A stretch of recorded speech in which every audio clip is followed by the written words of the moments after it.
And tonight we're changing it up a little bit. We have a guest here with us tonight. And so be on your best behavior. And we'll have some questions at the end you guys will be able to ask. And I'll just turn it over to her to say hello and introduce herself. Welcome, Tara. Dara, thank you so much for being here. And it's a great honor. Much respect. Thank you. I'm so happy and honored to be here. Yeah, I've been waiting to just be able to share more about my story and more about not even really so much my story. Sometimes I get weirded out with certain personal questions, but it's okay. You can go ahead. I really am happy to talk about our purpose and our soul mission. And, there's like this joy that comes when you're really on task, when you're doing what you're meant to be doing. And I call that like the bliss fields. Like it's supposed to be what happens when we're doing what we're supposed to be doing. I think that's our inner guidance system, just allowing that beautiful, um, blissful, I don't know, blissful downloads to come through when we're really doing what our soul came here to do. So I'm happy to finally be at a place where I can do that. Thank you for inviting me. Yes, of course. And this is a lot. We have a lot in common when it comes to the teachings. I study the Ashayana Deane and the Emerald Order teachings, and you study that too, right? When did you get involved in that? It's really interesting. It was really more like last year, I want to say, that I got much more involved in it. And I was going through Lisa Renee's work mostly, and I don't know who brought up Lisa Renee. Oh, I think I did. Like, I did a goddess course with a friend of mine, and so I did this, like, I mean, I've always had all of my gifts really active, but it's always nice to be able to meet up with other people, even if it's on an online space. And so I think she started talking about Lisa Renee, and I was like, who is this Lisa Renee? So I had looked her stuff up, and some of it made a lot of sense. Some of it I felt was a little bit interesting. Like, I didn't know if she was totally clear or infiltrated. And I mean, all of us are a little bit, we all have work to do. So I started doing a lot of her meditations and her work, and I went on her site, and she made a lot of sense. Like, a lot of the stuff that she was talking about sort of put in the puzzle pieces of certain things that I already remembered. And I was like, yeah, this makes a lot of sense. So I started to work with her material. And then one night, I had, well, I want to say it was like over a period of nights, I did a very intense meditation, um, where it was almost like a month of me meditating continuously, like every single day. I had a different job, and I would just go to work and then come back home and meditate. And I also have a son, so I would take him to school. And that's pretty much all I was doing in my free time, was just meditating continuously.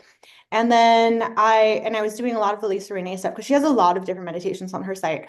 And then Ashayana came in somehow. Like, I don't know how, if it was like something that collectively people were talking about, but somehow she came in, and I started to have visions with her. And I was like, who is Ashayana, right?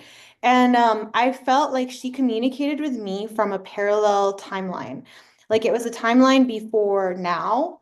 And she's the one that led me to her work. And she was like, I was really into Lisa Renee's stuff. And then she kind of took me deeper. She was like, she would literally like open up portals, I want to say, and pop into my reality and guide me to her material and like the things that I was supposed to look at. So I didn't even know that there was groups out there of people who were studying her stuff. And I would just like Google, like, what is this? I just started to Google her material, and then eventually I found some groups. But at first, I would skip randomly between different courses that she did as I was guided to. And she would actually watch them with me, like her spirit, like her being. And she would tell me, like, she even had commentary, like, about certain people that I learned later on she didn't like. She would be like, oh, that's such a snake, or, like that's a wolf in sheep's clothing, she called certain people. And, like, there's a lot of drama in the movement itself at certain points. So I want to say that she led me to her own work because she felt that I'm one of the beings that came to help and assist her with it. And she reached out to me before, and like, it's really hard to explain time because time is happening right now and it's all simultaneous. And so it's like you have, especially for me, like, I have people's past selves talk to me right now, and then I'll interact with like their now selves, and I'm like, oh, well, you're they're totally different. I'm like, who am I supposed to listen to, right? And so I always have to tune in to God's source. And I'm like, okay, what is the highest timeline? Whose higher self am I supposed to listen to? Because I have multiple people, especially when you're so fluid with yourself. And there are people who can travel through timelines and send you messages. So I'd have like, I want to say different parts of her come to me and tell me to guide me to different aspects of her work. And her current self right now is and you've probably heard this from a lot of people. I feel like she might be a little bit infiltrated, and I don't want to say anything bad about anyone. We definitely don't want to get like sued or anything, but I resonate a lot more with her older work, and the version of her that reached out to me is from her previous self. And so that's how I found it. Sorry, that's kind of a long story. No, Yeah. no, that's okay. Yeah, I understand completely what you're saying. And for me, I actually found the teachings through the 2010 interview with Carrie Cassidy. So, are you familiar with Carrie Cassidy? I'm not. Oh, it's okay. Mhm. It's actually she's interviews a lot of whistleblowers and you super soldiers, people talking about the secret space program. But she's actually promotes the Voyager's books on her sites too. And so she is the actual person who is that Ashayana chose to bring out into the public because, as you know, her and Lisa Renee, they don't do social media, but for Carrie Cassidy, they made an exception. You might want to take a look at the interview. It's an amazing, like I think 4 hour interview. And What was it so, called? Was it like Angelic Realities, or was it the one where she's talking? Because I've watched a lot of her work by now. So do you remember well, the name of it? it's not a workshop. It's Oh, an okay. interview, and Yeah. she's only done one interview. I've only, Oh, so I might have seen it then. because she's talking to someone and showing a diagram on the side, and she's sitting on a couch up with her legs like that. Have you seen that interview? I think so. And there's like a staircase behind her, and it's like maybe purple. She has short hair. She has short hair, but no staircase. But she didn't even show speaker two or speaker three, but I know they were present. Okay. But yeah, that's basically where I saw the Carrie Cassidy interview only because I was following her work. And, just like you went through Lisa Renee to find the work, I went through Carrie Cassidy. We're all having our own personal experiences. And one thing will lead or connect to another thing. Our soul, our family of consciousness is guiding us, which is us, right? We're these multidimensional entities, but like you were explaining, you're perceiving multidimensional timelines. That's a confirmation right there. But yeah, it was through Carrie Cassidy. I saw the interview. I'm like, what is this? I did the same thing as you. I tried to find out Yeah. information, and I was blessed because I found out right away. I found her website and that they were teaching, doing a seminar, an event in Phoenix, and I lived in Tucson, so I was so excited. I'm like, OMG. So I went to there. I got to see her live in person. I saw speaker two and speaker three. Met a bunch of people like you and me who are excited about these connections, and so that a lot of us are experiencing those type of things. So. Yeah. Was there anything that really stuck out to you from that interview that you were like, oh my gosh, I have to find out what like who she is or Yeah, to me, it was undeniably something out of this world because she was showing these complex diagrams. I'm sure you've seen some of those, and yeah. for a lot of us, it was this. Even if I didn't understand it on a 3D level, there was parts of me who was fascinated by this, and so, um, that was Advanced Sliders workshop that I was physically at. It was in 2010 in Phoenix, so it went over my head but it got me started, and I have met other people in Tucson, just a few of us, like three or four of us, that we would get together and watch Ashiana's workshops. And so like nowadays it's proliferated all over the internet, you can find it, but that was, back then it was still in VHS tapes. It wasn't Wow. Yeah. uploaded. No, I So remember. Yeah. I don't know if you've seen any of her older videos, but she's actually like writing stuff out and then like, sort of like Yeah. pointing at it with a pen or a marker. Sometimes I'm like, wow, she was just so on it. Like she was just all about getting the knowledge out there for us and not really worrying about what people think or like how it's gonna look. She just sort of like went for it as at a certain point, which I really admire. And I think she's one of the best channelers that we have that she has this capacity to translate so much detail that I have not seen anyone who can translate that much. Like she's like 550 million years ago, because a lot of the information that I get is usually like, well, I saw this and it's this is exactly what it looked like and I can describe the place and what it felt like. But I'm like, I don't really know how to navigate time when I'm in those dimensions. It's like I know what's happening now and then how far away from now would we translate that to time? And she's so good at just like translating all the diagrams and creating all of that. So she's definitely very unique there. And I feel like there's a lot of people who kind of like try to copy her work, but I think they just don't have access to the exact same CGT place, obviously, and then like the Guardians. And so they don't have as much detail. But for me, I feel like what really drew me to the work is that she also filled in for more of the puzzle pieces that I already remembered. And it was almost like sometimes I'll go back and watch some of her interviews and I'm just like, I said that, or like, like, oh my gosh, she sounds just like me. And then I started to remember her, and because I've always had like my gifts turned on, and I actually turned them a little bit off as I was growing up. And so I remember her from before being here, like in the councils. I remember her from like the place we were at before we came into this matrix. And immediately had like this huge love for her. Like I just loved her so much. And I think it comes from that, like me remembering that she's one of the teammates that we came in. And obviously we get born at different times and this whole thing with like astrology and time points, it's really like this beautiful, elaborate machine. But she had so much love that I really resonate with. And sometimes it's like hard for us to be humans here and to want to help humanity when we get so targeted, when we get so like defeated by things, when it's so hard to be in this density that we just want to escape, right? And that's the reason why we get so hijacked too, because the easiest thing to hijack is our pleasure centers. Because when you're on purpose, on aligned with your own soul purpose, you feel so blissful and so happy. And so what is the disconnecting forces, I like to call them, do? They want to hack that. And so they want to give us false bliss, so like drugs or sex or like immediate gratification type of things that sort of distort what our natural brain chemistry is for us to really recognize when we are aligned to our soul path. And yeah, and I always kind of had that connection to it.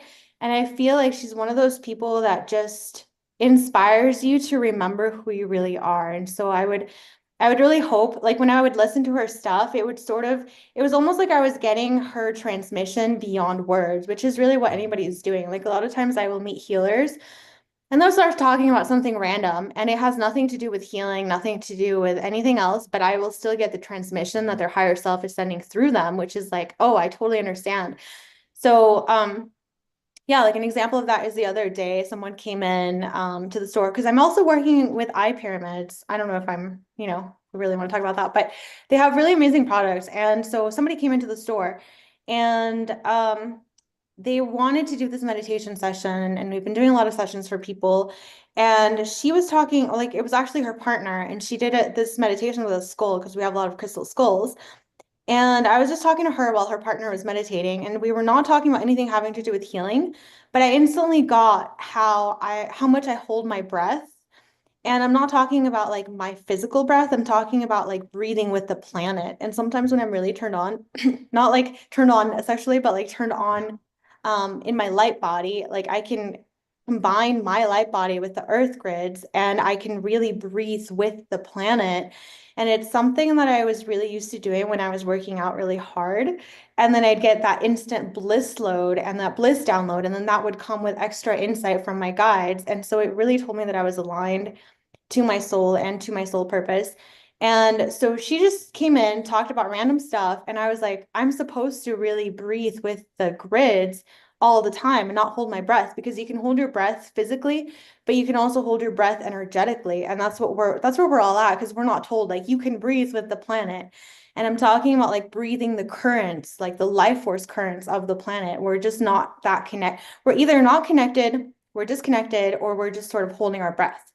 And it has a lot to do with how like the grid fields are hacked. It has to do with our own trauma and all of that. But the second I started to breathe with the planet, just from her standing there, I got that it started to flush all the energy that I naturally pick up from just moving around and being around people. Because I think a lot of us as light workers just pick up and soak up all of the energies. And it's almost like when we walk into a room, we're just like soaking up everybody's stuff, and it can get really overwhelming. And I know that I have a lot of anxiety, and so I have to do certain things to not be so anxious. But the second that I started to breathe with the planet, and what I mean is like the planet is breathing. It has life force currents that are connected to God's source. Even if they're a little bit misaligned, even if they're a little bit distorted, even if the tilt of and like the axis of the earth is tilted to be misaligned to the sun and not translate properly, we're still getting some of it, otherwise we wouldn't be alive. And so when I started to do that, it started to flush out everybody else's stuff, and I started to feel a lot better. And I do remember when I go through phases of like really, really deep, intense meditation where I will just meditate like continuously for as long as I can, for like, say, like a week or a month or something, like nonstop. And I mean, some people would say that that could be a little bit addictive, but it's not. It's more like I really feel that I'm getting what I'm supposed to get so that I can share it with you. Like, it's not about me getting powers or waking up to get power. It's like, how can I translate some of these currents and frequencies that the planet is being bombarded with for us to bring it down to a practical level so that we can use it, so that we can help the entire planet to raise our consciousness, and so that we can rejoin back into that alignment that is really like part of being a cosmic species, where we can travel wherever we want to go. We have connections to all of our other higher selves anywhere in the galaxy, like anywhere in the universe. So yeah, sorry, that was a very rambly a No, it's quite rambly okay, sister. splurge on like, yeah, you can walk past someone, and if you're a healer, you don't even need to say anything, you will get what they have to share with you. Well, And that's the earth consciousness is something that is part of the 13th dimensional Merkaba, and we connect to that. And if you're connecting to that, that means you really got those higher Templar working, because that's above the Christos 12D and 13D, is where you're going to. It's a concept to explain to people, is that we are collectives. Each and every one of us isn't just limited to a single identity. We're actually part of a group mind. In the Kathara teachings, they'll talk about a personal logos, but there's a planetary logos. Sounds like Dhara was connecting to that planetary logos, and it's not impossible. It's something that's available to all humans. All humans have a 12-strand DNA template potential. It's dormant, it's sleeping in most humans, but that's why a lot of us star seeds and indigos, are coming here to help awaken that, to shake it up, because like Dara said, there's a lot of distortion. There's false light systems. If even someone like Speaker 3 can be affected, you understand it's something that we have to consider. We have to actually learn how to protect ourselves, and also, do the techniques. I want to ask you, Dara, have you done any of these, like the Maharic Seal techniques or some of the other workshop techniques? yeah, and so I go through phases of doing them like very, very religiously, like nonstop. And then I'll take like a break of a few days or whatever. And I definitely noticed that I get more targeted. And I was actually, so I'm in Sedona right now, but before this, I was on Kauai, which is like, it's got access to gate 12. And I always felt very connected to the 12th gate. And I didn't really know why. But I remember like the first time I went to Kauai, I would randomly like wake up in the middle of the night, and I had a lot of very interesting experiences I can tell you Wait, about. Maybe. can I ask you real quick? Did you Mhm. know that Kauai was the guardian Lemurian ancestry, or is that just I something you just, didn't. It was just like that's incredible, random. man. That's Yeah. incredible. Well, Go it wasn't ahead. random, but I was just like guided to live there. So I was there before here, but I started to clear out a lot of the grids and do a lot of deep meditation. And I think that as I was doing that, certain things in the planet were also waking up to retaliate. And so I was very targeted over there. Um, I was either very targeted or I had to move to Sedona to pick up or to give some of my own coding to the grid field here. And so I just want to say that like I feel like a lot of people are getting shifted and moved around planetarily speaking because we have codes Mhm. within our DNA and within our soul's journey that we're meant to share with the people around us, but also with the earth grids that are in that particular location. And this deals more with like the flame runner stuff. I don't know if you're familiar with it from Ashayana's work, but where she's talking about like there's flame runners and flame Mhm. holders, which means that it does deal with the Templar and the earth grids and how we can literally help to open up and create safe spaces for humanity where they're not as targeted, or if things get really bad, they'll still be able to have access to their higher self and not get totally lost within the density fields I, here. I think some of the, pushback that you got is because, there is underground bases that these negative entities and, races are targeting lightworkers, starseeds, targeting sacred Templar on the planet. So Yeah. it makes sense that you went from Hawaii to Sedona, which are more vortices, by the way, natural energies. We talk about the stellar activation cycle, where there's at least 6 gates. I believe the sixth one is closing, so it'll be 5 gates still opening. And so this is why there's a lot of humans, going through a natural process of, you would say, ascension symptoms, DNA activation, where you start to experience extrasensory perceptions and start connecting to not just yourself, but your other selves, connecting to the planet, like Doris is explaining, and seeing once you go through that work, you guys, you start to understand what your mission is, what your purpose is, what you're capable of. Don't you agree with that, Dara? Yeah, I totally agree with you. And I think it's kind of a shifting, it requires a little bit of a shifting of belief systems. So for example, I've noticed that when I clear certain things out of my field, I naturally shift back into alignment. And so it's really like this big process of letting go of the things that aren't true to your soul. So you could focus on like the physical body, or you could focus on things that are soul level, and eventually, hopefully, you can like merge all of them together, right?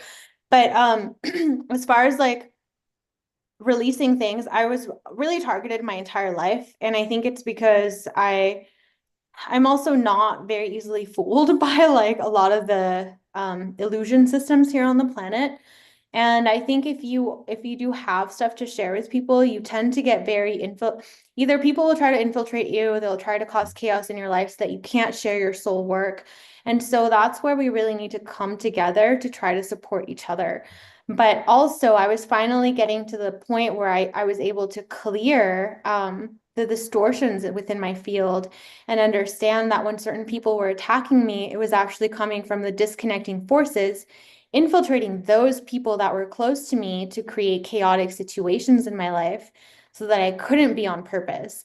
And I think that happens for a lot of the light workers here. And then what I started to notice is that when I would clear that and really get to that compassionate level of understanding where I'm like, oh, I know that this person is getting infiltrated and it's because of wounding. It's because of all of us have wounding. And that's why they're getting targeted. But sometimes you do have to get rid of, not get rid, but you have to like close certain doors and stop giving access to certain people in your life so that they can't continue to cause that type of Place chaos. boundaries, right? Yeah, because if they are the kind of people that are going to continue to get infiltrated, when you give them energy, then that's just getting siphoned from them to the dark disconnecting forces, which makes them stronger because they just got like a bunch of angelic vibes. And so a big shift in programming that I did was to focus on just knowing that naturally when I remove these infiltrations or when I recognize them for what they are, my body and my higher self just instantly realign me back to what I'm supposed to be. It's like this reality is altered. And that's why you see all kinds of things that are not true. Like there's different codes and sequences that you can find within the planet and in the natural world that people think are supposed to be there, but they're not. It's like part of the infiltration.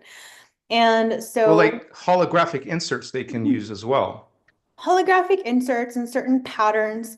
Mhm. certain patterns and ways of thinking and like certain mathematical sequences. Because if you really think about it, it's like we are all one with God's source. And so there's different mathematical programs that you can assimilate together. And it can get a little bit complicated, but the way that I see it, it's like there's many different ways to interpret the reality. It's all happening here, it's all happening at once. We just have the perception of moving through time, moving through different fields, but we're not actually moving. It's just God's source consciousness being filtered through our own individuation so that it can experience itself. But parts of the reality were hijacked because of different beings who were more about self-service rather than being at one with all. And even beyond that, if you really move to everything is happening within the body of God's source, there's nothing to be afraid of. Like everything will be rebalanced. There's certain fail-safe things that are in place. There's certain objects, certain people, certain things, certain codes and gateways that don't allow for, let's say, like the disconnecting forces of evil to win. Like they're not going to win. You might have the perception that they are, or you might have the perception that they get the upper hand, but it's kind of like this fun game. And there's certain things in place that don't allow it to fully get to that point where like God's source is completely destroyed, you know? So I started to think about how when I clear the distortions, I am able to reconnect instantly. And so maybe it was because I had that already in my system that I noticed that it was like instant, like my higher self would just come in and be like, this is what you're supposed to do. This is who you're supposed to talk to. This is where you're supposed to go. And it just starts to get louder and louder. And it also requires for us to be willing to face the truth. So even if the truth is painful, even I think that's why a lot of people aren't as psychic as they really are. They just block it off because they're not willing to face the truth, which is like, especially like in relationships, it's like, well, your partner might be attracted to like everybody, you know, because there's attractive people out there. Can you really handle the truth of like reading someone's mind? Can you handle the truth of knowing that there's certain truths that don't really go, they don't fit into the box of human constructs or human reality. And so it's, you have to expand beyond it to grow and consider those other perspectives, or you have to like shrink yourself and be stuck within the human mindset of like, that's not right and I don't want to see it. And so that's how a lot of people block off even their psychic senses, because they're not comfortable with the truth.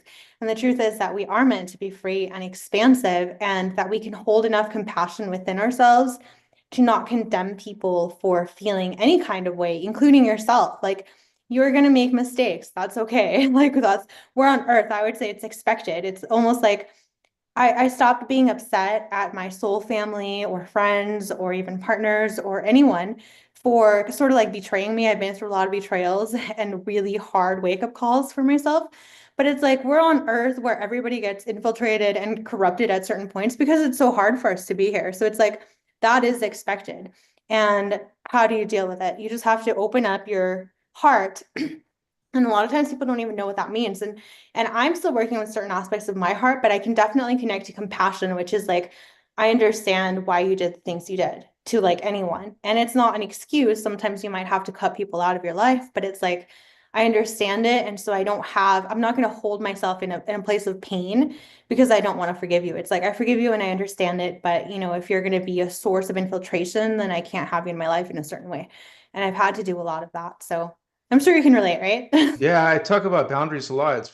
I mean, it's very important because though, like you said, they open up for influence. And that type of energy is vampiric. It's pulling, and if you keep allowing it, it's just going to bring you down into that lower frequency, and then you're not doing what you're here to be. And so, this is something that we all have to be mindful of. And this is why I always say, hey, transmute the narcissists out of your life, transmute the psychopaths, see where any of that energy is in your home, in your relationships, in your thoughts, in your workplace, or school, whatever you're at. This is something we have to be responsible for. If you got to break up with someone, if you have to get divorced, if you have to move to a different city, whatever's no longer serving you, whatever's pulling you down, release, transmute. Don't you agree with that? Yeah. Yeah. And I think, I mean, there's so much to say that it's kind of hard to like weave the conversation together. But what I was trying to say is that when you get rid of the distortion, you naturally come back online with your higher self. And your higher self is literally just waiting to receive you. They're just waiting for it. It's like reality was folded. So like imagine you like folded a piece of cloth or you folded a piece of paper. Well, the second you remove the thing that's holding it together in that warped misconfiguration, then it just pops back out to what it's supposed to be. And it's the same thing with you. When you get rid of the things that are not supposed to be in your life, when you get rid of the things, and I don't want to say get rid because that sounds really harsh, but it's like when you let go, when you're willing to let go at least of the things that don't really belong there, you allow yourself to almost like stretch into more expansiveness of who you really are. And you allow yourself to come back naturally and align with the things that are meant to be in your life. It's like your higher self is actively wanting for you to come back because at like a certain level, like you've left parts of yourself, parts of your consciousness, and all of the different levels that exist in reality. And so like those parts of you are constantly trying to communicate with you, but they also respect your free will. And so it's like if in the free will system, you're deciding that you don't want to have anything to do with your angelic self and you just want to have a regular, like kind of like blindfolded human experience, then that is allowed because you came in here for that. Or you were infiltrated and then now you're just wanting to do that. And that's okay.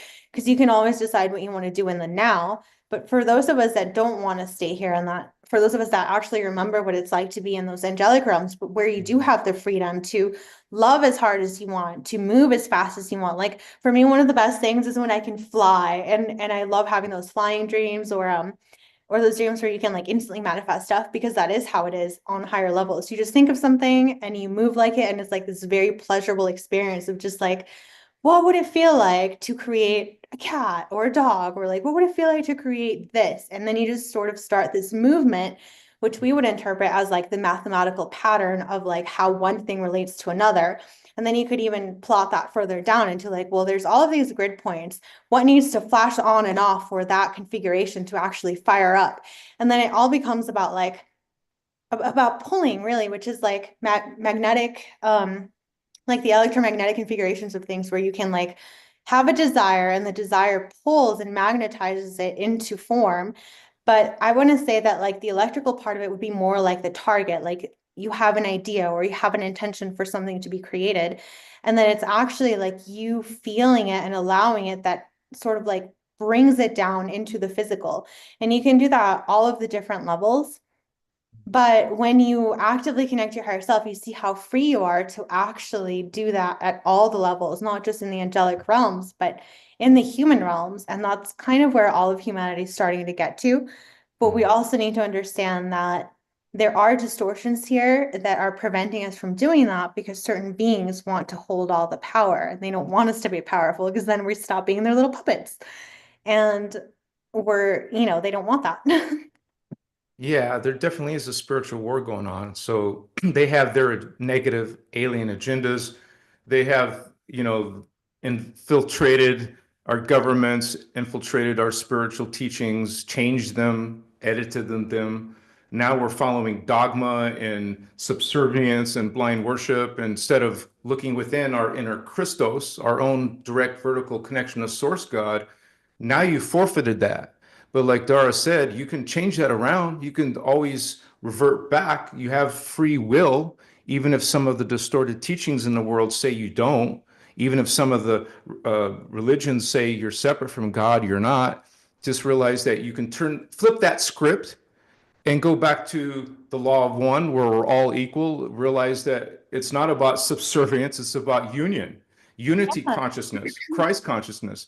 And that is the potential of all humans. We just have to awaken ourselves to that part of ourselves. So, Yeah, and I always want to bring all of the teachings back to Earth to like how can we apply them? How does this benefit our life? And so you have like a lot of teachers out there.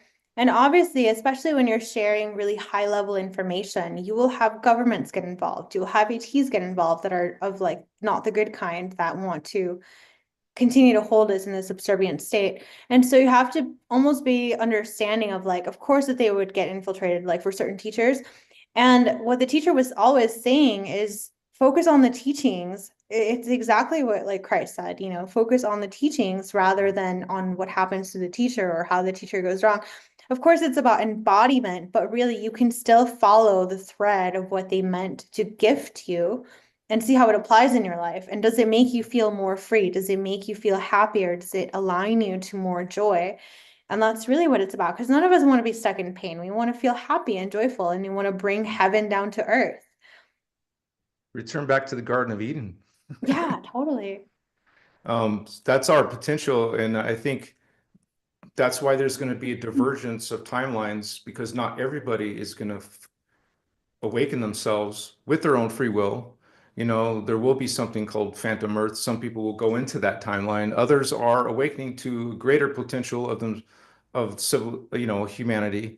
What we're actually doing is not evolving, we're reclaiming what we already are, what we once were before. And so when you get, you know, heal yourself, and you're going to reclaim and open up those energetic pathways. I like how Dara said it. You're opening it up to your true potential, and then we can go back to that timeline. You know, some of it may include a death process, and then your spirit soul essence goes right to the Ark of the Covenant passageway to Tara or wherever your lineage is coming from. But yeah, we have incarnations coming here, right? I mean, we have service to others coming here during this period of time, right? Yeah, and I mean, it's really like what's happening right now is that we're still within the threshold of being able to ascend out of here. And I mean, we can weave in and out of like things that have been said and things that have been taught, but I also want to say that there's continuous guardian updates on things that are happening. And so even if one teacher has fallen or has been captive, God always has a plan, and there's backups for like backups and backups and backups. And so like if one falls, then another one is going to be called into action, and this is felt through the grids. And that's why a lot of us are waking up right now.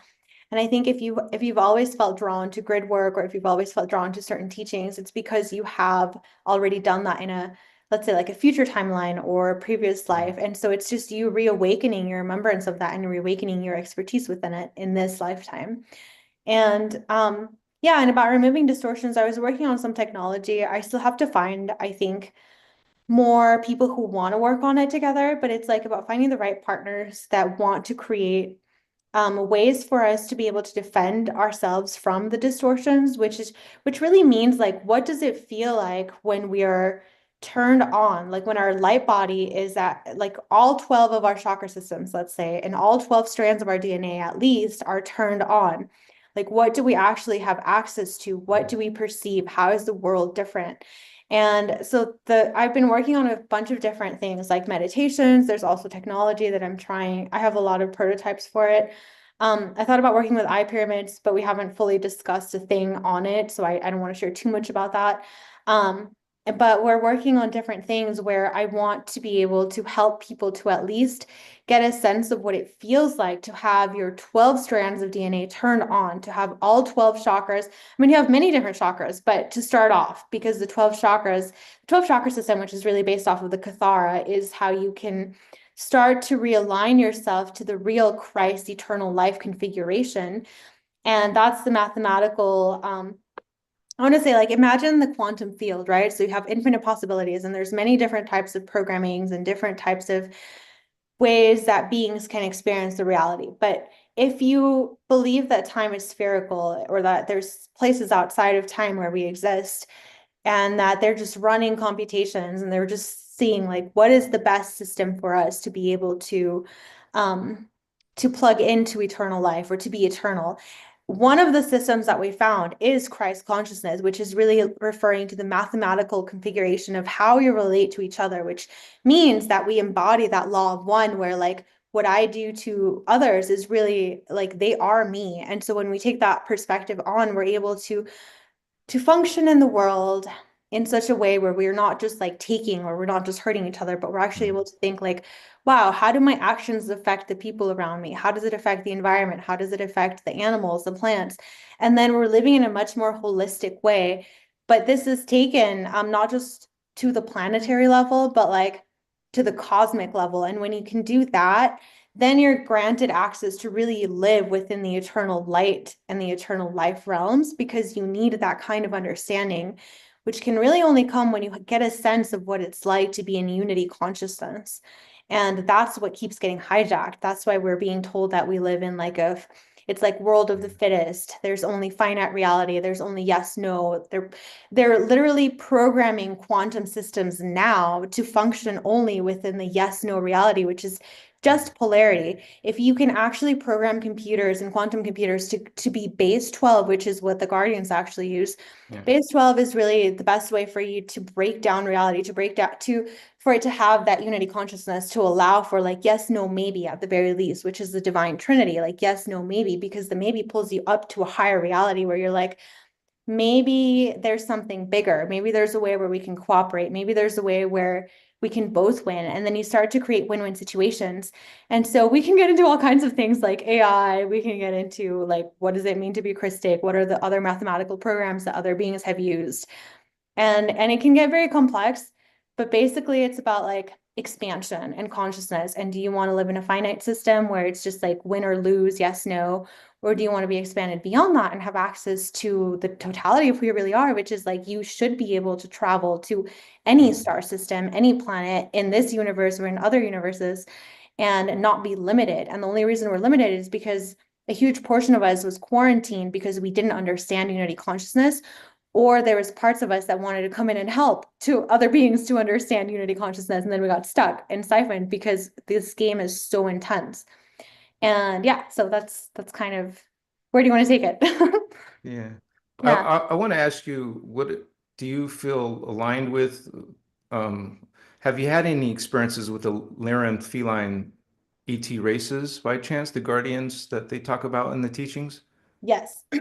So actually last night there were some beings that were, so there's so many different kinds of beings in the universe. Like I could literally draw these out or describe them even beyond like stuff that other people talk about, because we're talking about like real You experience. should, Like but like most pictures. of my knowledge really comes from my guides. It's not from me reading, because at a certain point I stopped reading because I realized that Hmm. people were just regurgitating the exact same thing over and over in Yeah. different ways. And I mean, it's kind of hard not to, because there are universal truths, but at the same time, it's like, well, what else is out there? And so when you start to connect to your higher self, like you'll get different perspectives that really open things up for you, and then you can touch other people with that.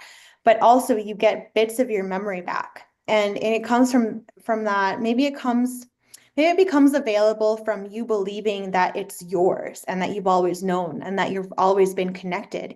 And so you have to continuously tell yourself, like, I know this. I know that there's something beyond this. I know that my higher self is trying to reach me and find me here. And I really want to connect. And I think when you have a sincere desire in your heart to connect with the highest version of you, which I would relate to the you that you became when you decided to take on this individuated form. So it's like your God self.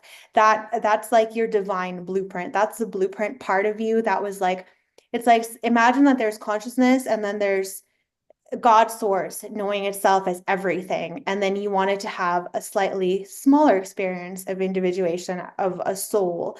Or let's say, I mean, we could get into monads and all of that, but let's say like you wanted to have an individuated experience that was a little bit separate away from soul, from source. And so you would create that very first expression outside of it. And so that is what I would refer to as like your God self, the one that is like, it's like your divine blueprint, the moment that you were closest to God, knowing yourself as something other than God's source.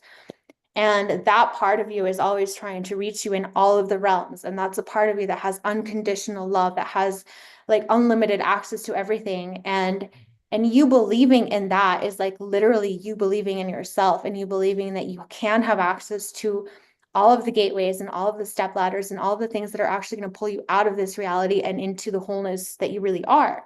And even beyond that, like if you want to, I have had experiences where I've been at one with God's source, like fully, and it feels like you remember, it's kind of funny, but it's like you remember who you are right now, and you remember who you've been everywhere else existing at all points of existence. And then it's like you simultaneously have this experience of being yourself, but also you're everybody else. And then at some point you run into like, oh, it's just me in existence. How lonely. And then you start to like sort of separate away from it. but you can hold everything. And again, that's like when you start to come back down and like filter your consciousness into more individuated places. But you can hold all of those simultaneously together. And it's very freeing. So it's like, do you want to, it's almost like at what level do you want to interact with the reality when you have access to everything? Yeah, it's just exploring consciousness and exploring identities, different levels of yourself. You know, you're not just limited to a 3D experience. And these teachings, they teach you, remind you, you know, to what those different levels of yourself are: the soul, the oversoul, the avatar, the rishi, like you were saying, and the ascended master levels, different levels of yourself, different understandings and perceptions and memories. It's like a code. It's a frequency. It's a lot. It's not a belief or a faith. It's a knowing. It's a witnessing. Your testimony. Isn't that how you would explain it? Like, Yeah, and I also, I mean, as humans, we want to belong to something, and there are certain things that we're like, oh yeah, that's totally me.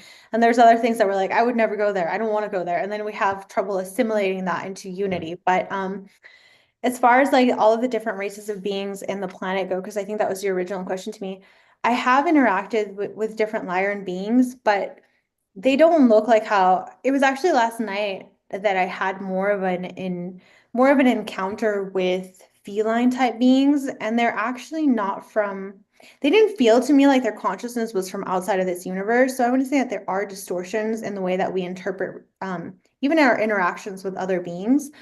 Where when I remember being in the cradle of Lyra, and I remember even like beyond that, but if you want to go to like Lyra, there's different, let's say, like ships, and they have walls. And I love talking about this part because it makes me so happy to just connect to that part of myself. But they have walls of geometric forms, and they're like glittering, and they're literally singing, and it's really our DNA. And so I remember when they were putting our DNA together, or the DNA of angelic humanity, and they have strings that look like harp strings all across these walls, and they're like glittering, glowing, living, singing um geometrical shapes of different frequencies, and they can put different strings of it together to create a particular strand of DNA, and then they would gift this to different beings. So it's like they have templates for different kinds of creations, including different kinds of beings. And so they will put different strands together of these different geometrical forms, and they're all singing. So, like, imagine a wall of harp strings that are each made up of tiny little geometrical forms that are all singing a different song, a different tune, and then they come together, and it's like each DNA strand makes a specific song, and then they gift that to a particular species or to a particular race all across the universe, and it makes for such beautiful songs. And so you can really tune into the sound fields, which is like songs of creation. It's like your DNA is singing. Everything is sound and light, singing and vibrating, and you can interpret it in so many different ways. But when you can see it from that perspective, you're just like, wow, I just want my original soul song to come back together. And so from that perspective, it's very easy to tell when certain beings are out of alignment because they're out of tune. It's almost like a musical instrument. Like, why does this DNA sound so weird? Why is it so warped? And it's like, just tune back into your Lyran or to your original soul blueprint, and you'll remember your soul song. And it has nothing really to do with your voice, because some of us aren't trained and some of us don't have such great voices. Like in this lifetime, I'm not really trained to be a singer. So my voice is like, meh. But mm, I do enjoy singing.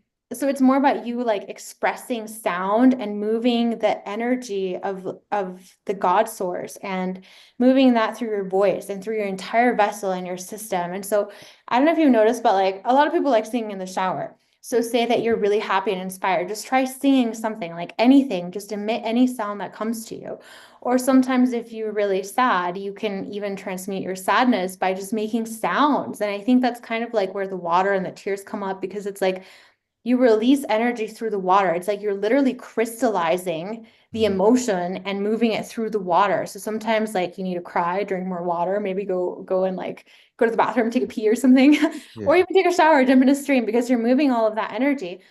And it's like you're meant to experience life through all of the realms, but you're not meant to hold on to something forever. You're supposed to be able to experience it fully, feel it fully, and then continuously sing, continuously take more deep breaths. And the breaths could also be, I want to say, compared to life. Like you could think of one breath as a lifetime. So if you start to breathe within this lifetime as deeply as you would, considering that that is your lifetime on a really high level, it's like how deeply can you breathe? How deeply will you feel something? How deeply will you love others? How deeply will you sing?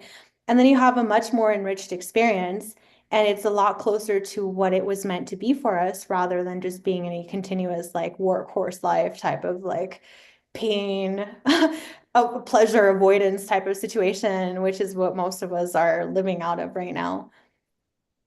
But I I want, hope that makes sense. Yeah. yeah, this experience you had last night, is it in dream state or what? Oh, Can you explain well, how it happens? I mean, the Lyran Hall of, I want to say like, I don't even know what it's called, but I can, you can usually tune back into that lifetime. There's different beings that are there that are creating humanity. And you could say that it's from like a different density field. And so you could say it's like far, far away, but it's also happening right now. But the one last night was actually not them. It was some different Lyran beings that looked a little bit more Lionesque, but they were much closer to our density. And usually when I see beings, I don't like identifying with like bodies that much. So that's why I'm also like very fluid with the way that I look. Like naturally I have dark hair. My eyes are like a darker brown. And so I will just change up like how I look all the time Yeah. because I feel very fluid about it. I'm not like super attached, except it's kind of damaging to keep dyeing your hair from like black to blonde to black. But it goes the same for like any of these other things. It's like I remember my Syrian lifetimes. I remember my Andromedan lifetimes, and I can tell you what all these different beings look like. I remember having green skin. I remember having blue skin. I remember having silver skin. Like we have all kinds of different bodies. So it's more Hmm. like where it's just like a different experience. So I don't fully identify with having a body and like that's me. It's like that's kind of nice. Maybe this body is helpful in this particular reality at this time, point, and space for conveying certain messages or for doing certain things, but I'm not that identified with it, if that makes sense. Yeah, we have many faces of ourselves, and like you said, that has this, there was part of me who wanted to express as that, and another part of me who wanted to be a different matter density, another part wanted to be a shape of a geometry, you know? Yeah, or like even light, like it's so fun to just be light or to just be sound and just Yeah. travel and like ripple out through everything. And it's fun when you tune into those levels too, because it's like you realize that every emotion that you have is literally like causing ripples through certain um, dimensional spaces, and you realize how important and how loud you actually are.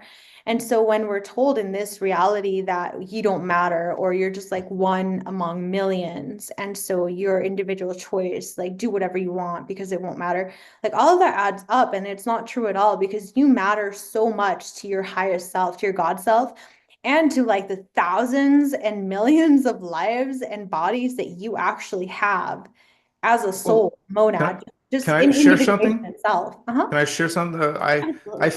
There's times where you can actually feel that love. Like there was a moment where I feel so profoundly this, you feel it like an energy field come over you, and it almost makes you cry from happy tears, but it's like it wasn't talking and telling me something, but I understood this part of yourself, part of the God self loves you so much like treasure.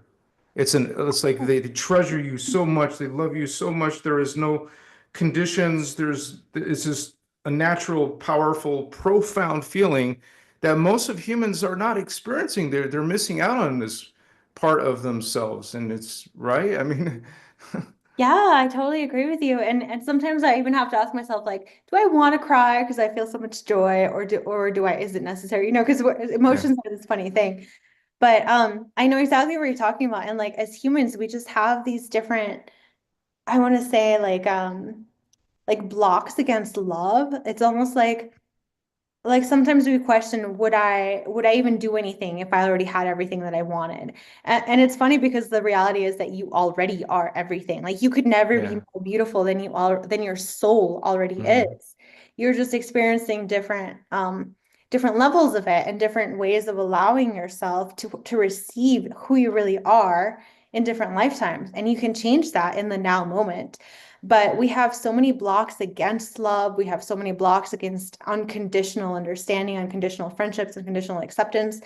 And it's almost like when we are actually faced with a mirror that loves us completely or unconditionally, just as we are, it's almost like we have to face, it's almost like smacking into a wall where you have to face how much you have not loved yourself. And then that hurts because you're like, oh, I had access to this whole time. Like, why Hmm. did I do that? Why did I make myself go through all these painful situations when I didn't have to? And then it's almost like you realizing that you created all of that. And it's like, it's hard, you have to come back to self-forgiveness and self-compassion to really accept that you are unconditionally loved right now as you are with all of your flaws. And that's especially hard for women, I think, because in the society we're told to look a very specific way. And I'm not saying I'm totally healed from that, but I understand from a human perspective how that is very hard. But at the same time, I really love tuning into the part of me that just knows that I am everything and I am love. And so I can love everybody as much as I want, even if they don't love me back in the same way, because the way that someone responds to you is more about them and their ability to receive their own love and be inspired by yours. And it's really more about that. Like nothing that anybody ever does has anything to do with you. And sometimes that could be painful if they respond to us in bad ways or if they respond to us in positive ways.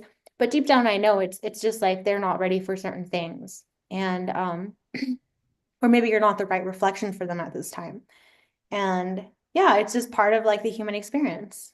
Yeah, there's a lot of programming going on Earth, a lot of distortions intentionally uh, trying to rewire who we are, and we are accepting a lot of this programming of, God's angry, God's judgmental and Worf-like. No, those are programs that we have to transmute, and because that's blocking us. It's blocking our energy, it's blocking our happiness, it's blocking our potential. We're being disempowered.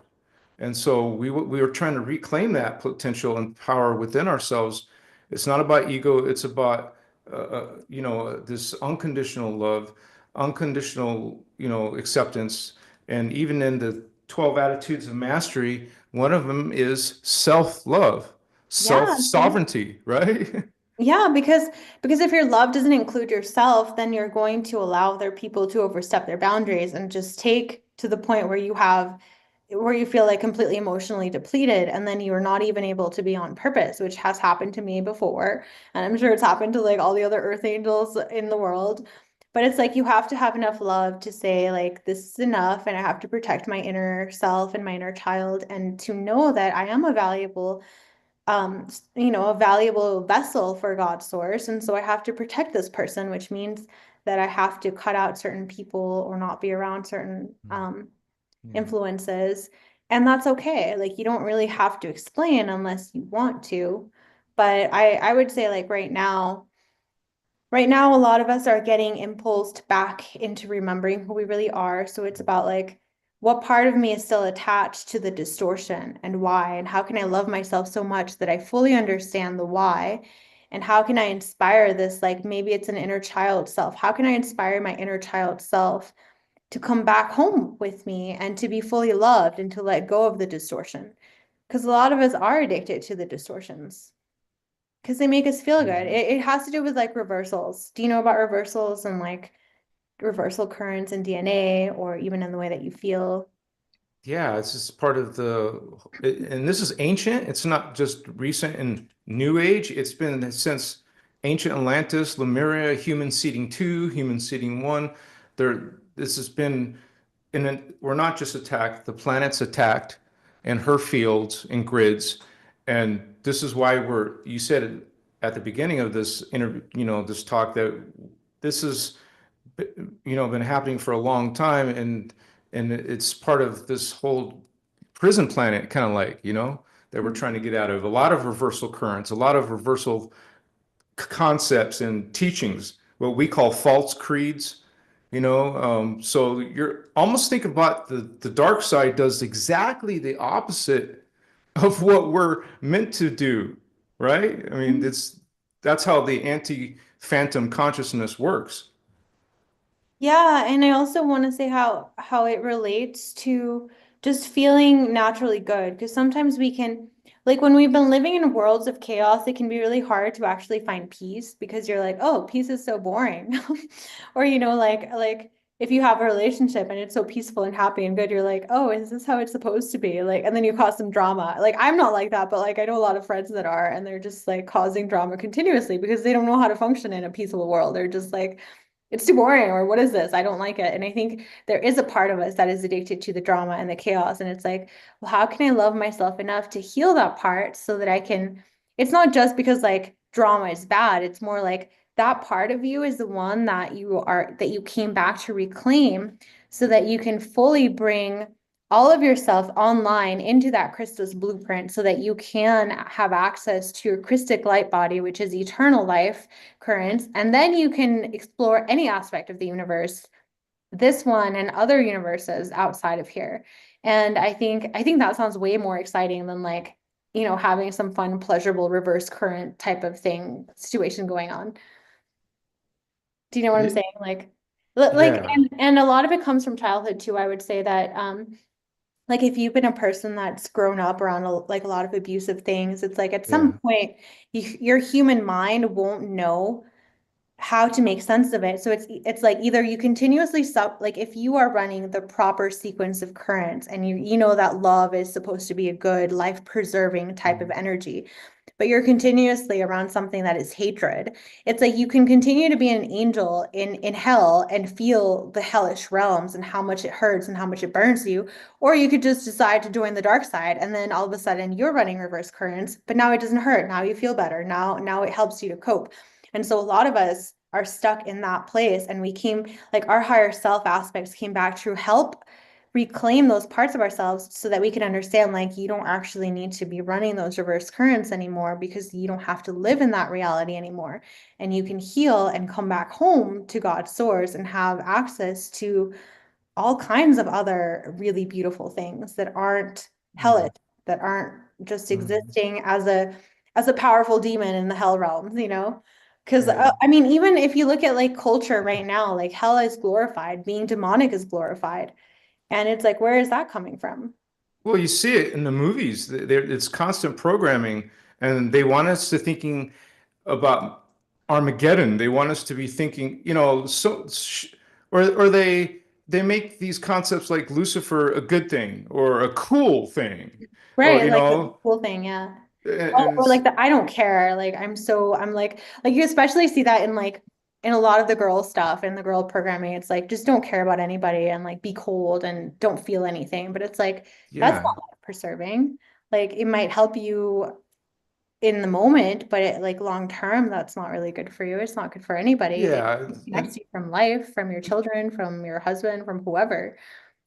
yeah, and they're trying to just promote, the ego and service to self, and I see that a lot even in New Age teachings or the occult or practices where it's how much power can I get or what can I do to somebody in revenge or this is taking us way far away from our original divine blueprint and what we're meant here to do. So Yeah, and I think it's also like do you want to be king of like a tiny little box or do you just want to be with your soul family in heaven and like enjoy everything because you're not better than anyone like you have as much right to be happy and to be abundant as anyone yeah, else does so why are you denying that for yourself and also why are you limiting yourself to a tiny little box like you don't have to live in the tiny box because that's what demonic forces will do they'll be like oh we'll give you so many riches and I mean, we can take it to like different levels. So tell me where you want to go with this. But I have met people who are very high level on other types of density realms.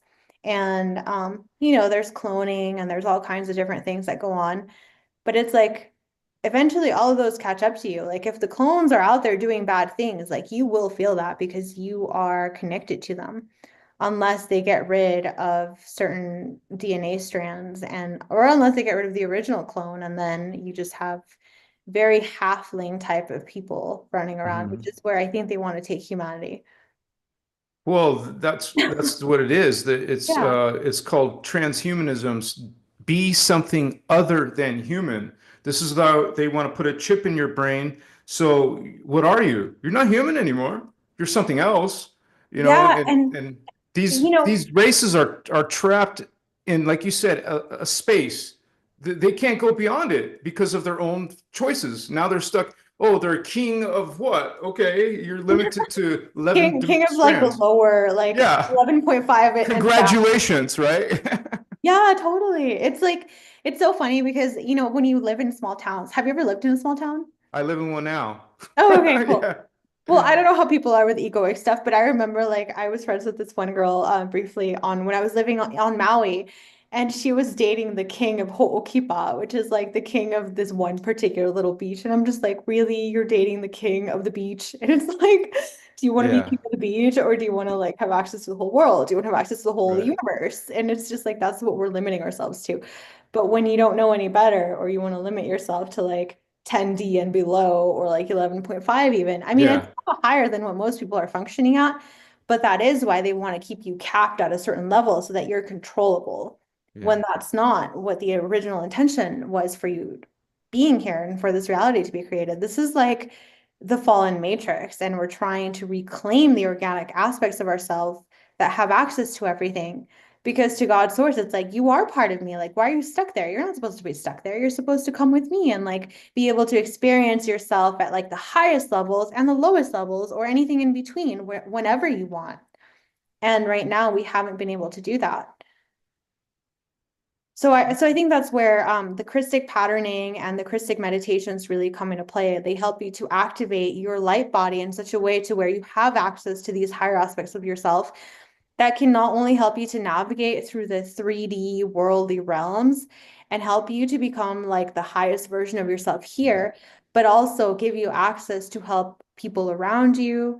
It gives you access to experience yourself at other levels of reality. It makes you more creative, more artistic. You have, like, when you heal all these other aspects of yourself, it's almost like you can have an orgasm with like a full body orgasm, but like imagine like a earth plane orgasm, or imagine like a universal orgasm. Like that is you, and that is you at those godly realms. Like when you reclaim those pieces of yourself, there's more of you that was numbed out, but like when you bring it back online, it's like, wow, now I have fingers and toes and like everything, and you can feel so much, and you can feel that much more joy and that much more pleasure, and it's such a blissful experience that you literally don't want to do anything but just like sing praises to the creator of all that is, because you're so happy and you're so in love, and you know that everyone else is feeling that too, because you're functioning at that place where like nobody is in lack, nobody is lacking anything. It's just like, what do we want to create together? And so you can get together with another group of souls, you can get together with individuals, and you just create different universes and different realms, and it becomes this really blissful experience. And no, it's not boring. You just have to understand it from the parts and the aspects of yourself that are not Yeah. connected to human consciousness, which are just like huge and expanded. And it gets really fun. And I want to get back to that collectively.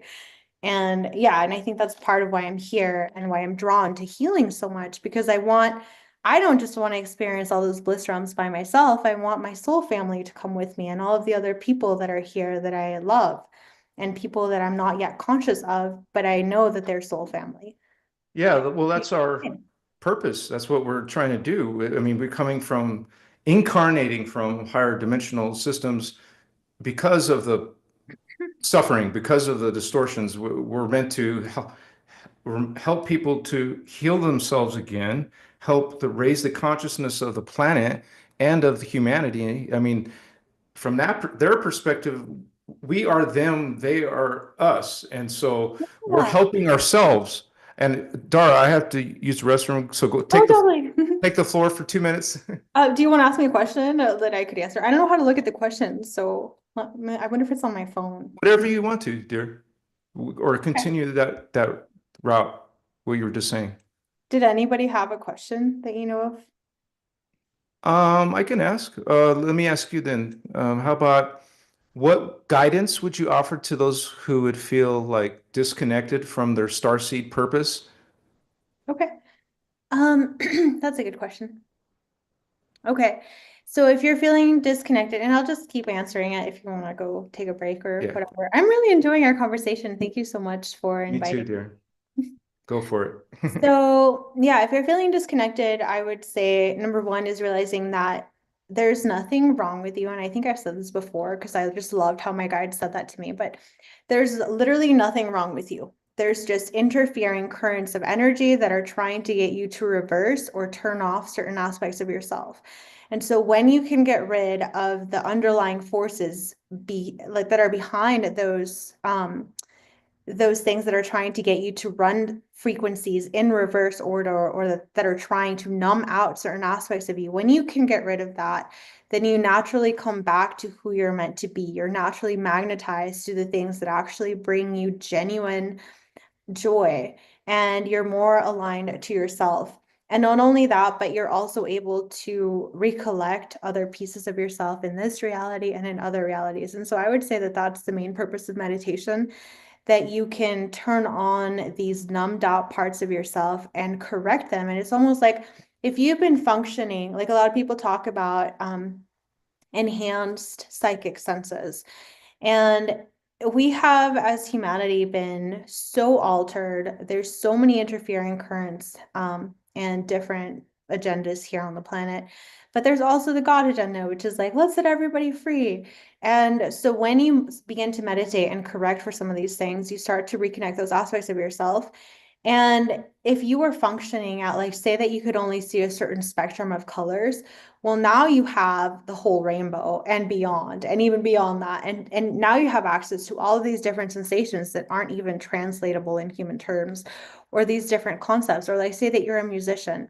Well, now you have access to heavenly songs that you can't, that you might want to translate into the world to enhance your work, but maybe you wouldn't have access to those unless you could turn on those senses that are extrasensory, that are, they're not really extra, they're more of who you are, but they're the non-distorted aspects of self. So when you meditate, you want to reconnect those parts of yourself so that you can bring in and anchor in those frequencies from other realms that really allow you to create things that have never been created here before, or that have not been created for a really long time. And so in that sense, it's more like you are embodying your God self in the flesh at this level. And so you are a steward of the earth and of your God self and the expression of that God self within this physical realm. And so that's all meditation is doing. It's like really getting rid of the distortions so that you can anchor in here fully. And if we all did that, we would realize how everything is happening at once at different, particle spins and angles of rotation, but everything is here at once. And so what do you want to tune into? What reality and with who and what souls and what kind of beings do you want around you? But also it's like, we don't want people to be stuck when they don't know that they're stuck. We don't want our loved ones to have to continuously loop in hell realms when they don't have to, unless they're choosing that consciously. And so that's why a lot of us came back. That's why a lot of us are here. And that's what we're really trying to do with this whole meditation thing. It's like, come back online so that you can remember your soul purpose. And it's not just about doing more work, even though it could feel at work at times. It's about you reconnecting to your deepest reason for existing and your highest joy, which I think is what we're all after when we're looking to drugs, when we're looking to like random shopping sprees, or like whatever it is you do for instant pleasure. You don't want the pleasure. You want the actual soul fulfillment, because that is, it's like the other pleasurable things are just so tiny, so finite. It's like a mouthful like of cake, it's like you have a tiny mouthful and it feels good for that 2 seconds and then it's gone. It's like, don't you want like real fulfilling soul purpose and joy that just fills you up continuously? And it's never boring. It's always something new. It's always inspiring. And so I think that's what we're doing when we meditate. I was just talking about meditation and what it's really supposed to do for us. Like, it's not more work. It's just us remembering Yeah. how to hold more bliss, how to hold more love, how to hold more joy, and share that and create beautiful things. Yeah. Yeah. I want to ask you, you gonna do some speaking eventually, right? Because I know I want to do some of that too in some of these events that are happening. Yes, we are doing the full disclosure event, so I'll be part of that. I don't think I'm speaking on stage because he already has the stage fully booked, but we're doing a lot of really cool, fun events there and VIP, and that one is in Florida. It's in July, but you can definitely get your tickets there. And if you post my socials, that's one place where they can get tickets. But they have a lot of really good speakers there. So I'll be at the full disclosure event in Florida in July. And then I'm also going to Contact in the Desert, but I won't be speaking. I'm just like a guest. And that'll be really fun too if you want to connect with me there. Yeah, definitely, because he invited me too to Florida. So, but You should come. That would be really fun. yeah, but I'm gonna go next year. But it's definitely a different group compared to some of the other groups. So I think it'll be very interesting to check that one out. But yeah, I'll What do you definitely feel be. is different? I'm just curious. Well, if you look, like I went to the alien event and he had a dress code. Oh, He was very negative a bit. I don't want to bash anyone, but it was it can be real. when Hmm. he's attacking his own speakers or being rude to them on live camera, it's just not how Was it this is Brian gonna. or who was being I'm rude? not gonna say who, but just remember Oh, that okay. when I look at the other event in Florida, there was no dress code. Everyone's presenting themselves how they are. There's no pretending and Hmm. no rules like that. So, but That's yeah, interesting. I Yeah, think it's I important haven't to gone come to together. I haven't gone to one of the other events, so this is kind of new for me. Like I said, I feel like I've been sabotaged a lot to not be on purpose, but now that I can be, I definitely want to share as much as I can with people. So those are a couple of the events that I'll be at. And then I'm also doing some work with iPyramids, and they do a lot of like the counter current rotating toroidal fields. Is that on your site and your It social is, media? it is Okay. on my social media stuff, but yeah, that's some of the technology. Like I want to find, I mean, I have a lot of prototypes that don't come from me. They literally come from the guardians and from God. That's like, okay, we see that you're being really sabotaged. Oh, by the way, your picture just popped on. I don't know if you turn off your camera. Are you still on? Um, Yeah, I'm still here. okay, Go. cool. Well, we can't see you, but okay. That's okay. No, now you're muted, but that's okay. So what was I saying? Oh yeah, so we're trying to create, well, I know that the Guardians told me, like they gave me specific tools that we can use using technology to, Mhm. because I sometimes believe in that stuff. I believe well, that's sometimes possible. when you polarize the reality that we're in right now, it has an immune system and it will attack you. Like it literally does. So at a certain point, I stopped meditating on Kauai because I felt really attacked. And I was like, they can instantly tell when I meditate. Like it's just felt throughout the whole thing. And Yeah. so the Guardians gave me specific tools that I still have to build. But iPyramids is one of the people that I was working with to build some of them. And they have their own set of technology. So it's almost like we all have a piece of the puzzle, they have a piece of the puzzle, and we're building on that. But the stuff, some of the prototypes that I'm coming up with, it's not even me. It's like the Guardians. They're like, okay, you guys are being so sabotaged. Here you go. This should help for you to be able to work, to be able to meditate and to function within the system without being so targeted, which is what I think happens to a lot of us. And then we don't want to speak because our voices get targeted, Yeah. or we don't want to even like show up anywhere on social media Well, or even in public because you I get tell people they should expect it because we're light, we're representing that consciousness and that agenda, the guardian agenda.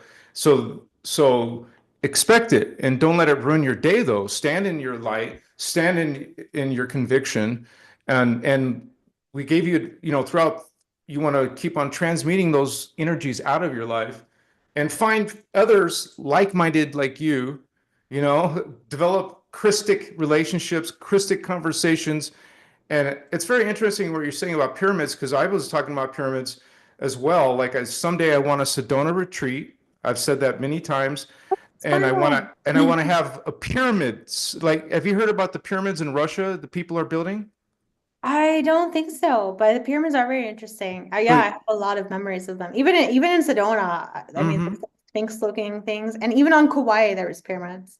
Like, there's so many structures that are pyramidal in shape. That's so weird, Dar, because I was both in Hawaii and Sedona, and here we are talking. But have you seen orb activity there? It's off the chart in Sedona. Like if you know how to Oh, capture orbs, mhm. I saw Yeah, thousands of orbs there. It's crazy amount of there because are. the vortices there. Yeah, a lot of them get attracted, so they'll come in through certain portals. I mean, there's a lot of portals that are getting opened and Yeah, closed and open they're not throughout. all positive. No, they're not. So you just have to have the awareness. And Yeah. if they're not positive, then just send them back or like try to seal it if you have, authority to do that or you know how. Yeah, Yeah. I was wondering, have you ever seen a UFO? Oh my gosh, I've seen so many. I've been inside UFOs, so totally. OMG, so have I. And but it wasn't a Oh, tell me Zeta about your gray. experience, because I haven't heard about that one. Yeah, well, circumstance in my life. I was living a 3D life, and I was always into the Guardian teachings, but it wasn't fully in my life yet. But 3D life brought me to homelessness, and I ended up in Nevada and living in a tent and first, and then living in my car, and but this is where my life shifted. I needed to go through that, and a lot of us people out there have to come all the way down in order to go back up. And so, but this is where all these spiritual, psychic things started happening, paranormal, supernatural things when I was shifting out of my 3D identity. So I ended up in the desert. I was camping in nature in Nevada, and I saw this UFO. It was like going across the sky. I saw it come in like a comet real fast and then slowed way down, went across a mountain region that I was camping by. So it was right in front of me, very obvious.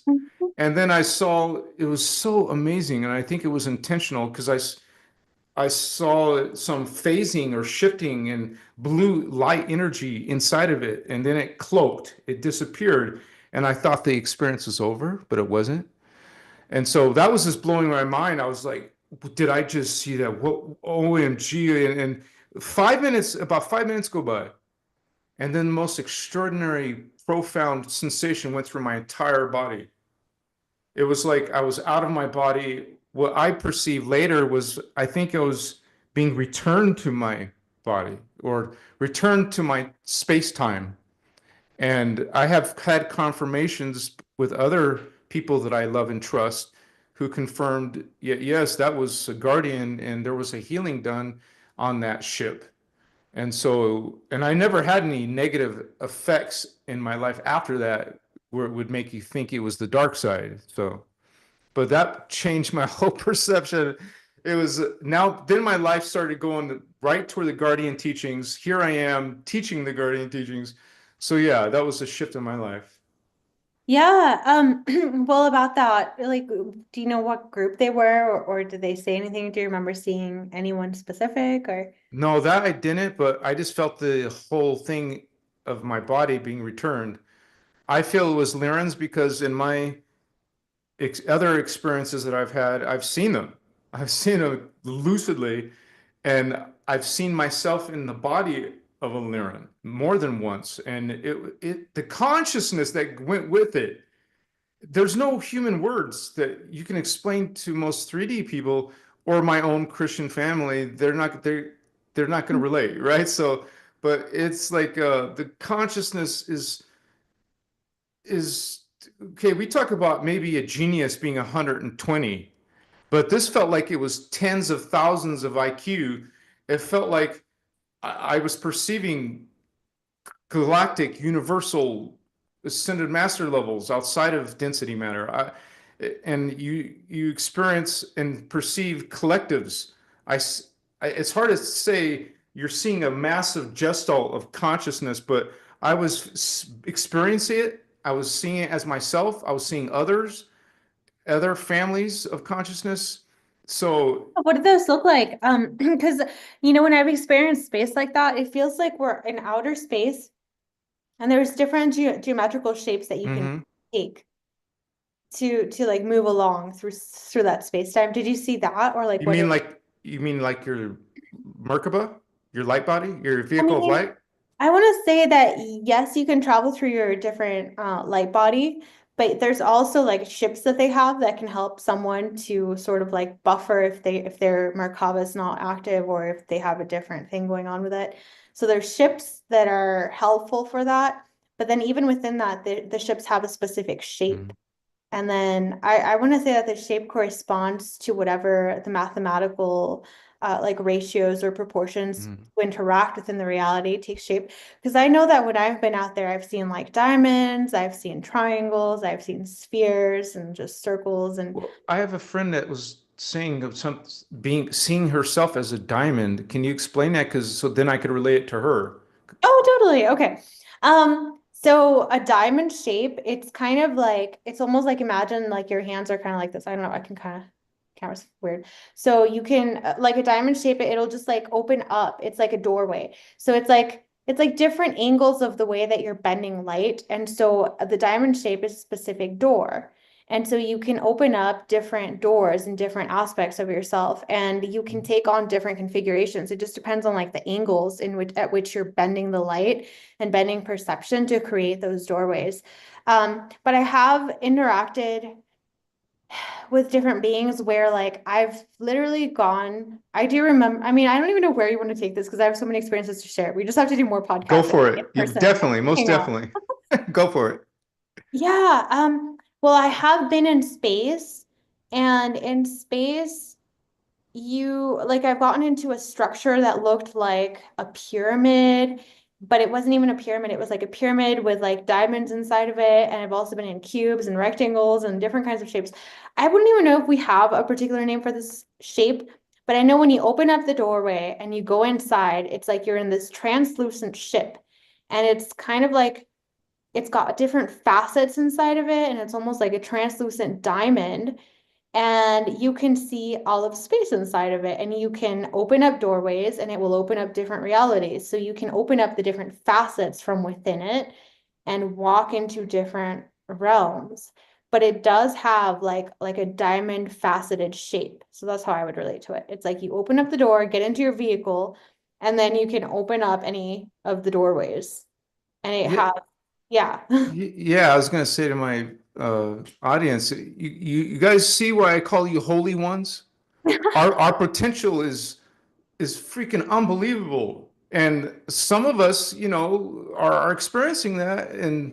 And so you're not only going to look human, you're going to look alien. You could look like like you said, translucent. That's a perfect description where Yeah. that's like confirmation of the different levels of density matter, I not mean, physical, not so there's physical. there's light, and I have seen a lot of different kinds of beings. Like there's green beings, there's beings that I've seen that have like big heads with Yeah. transparent kind of brain wirings, and inside you could see inside of their head and it just like lights up, and it's really cool. I think we have octopi like that in inner earth. But so we have those, and then I've seen beings that have, the Melchizedek cloister, emerald cloister beings and the inner earth beings. Well, there's different races down in I Earth. mean, there's so many, but so there, yeah, like I've seen a bunch of them. Some of them have like these specific ridges on their head. It reminds me of like the Kauai ridges on the mountains, where Oh. they just have different ridges on their head, and you can tell that they belong to a particular cloister or a particular race. And some of them are like greenish, blue. You have violet and like kind of like a violety, purple, pinkish hue. Some of them are more like pearlescent, like silvery pink. And there's so many different kinds of beings. Some of them look a little bit scary. Most of them don't look super scary, but they do look different from how we would Yeah, like the insectoid groups, people would freak out probably just because yeah. of fallen groups that might have scared us in another life or parallel Earth. But yeah, they're all creations of Creator. They're all, don't judge a book by its cover.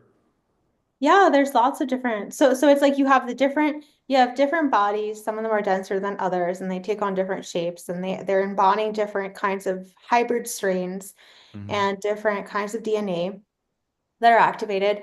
And I've seen lots of them. And so that's another thing, like if you want to get really like psychically turned on, or if you want to turn on your psychic senses, just be prepared to see all kinds of different beings. And if you really want to, you can ask them to change, because at first they'll show you what they really look like. And if you don't like it, they'll be like, okay, I guess we got to look a little bit more normal. So they'll Well, change. I want to say that I think that's why a lot of people experience spirit guides as a little animal shape so it doesn't scare them.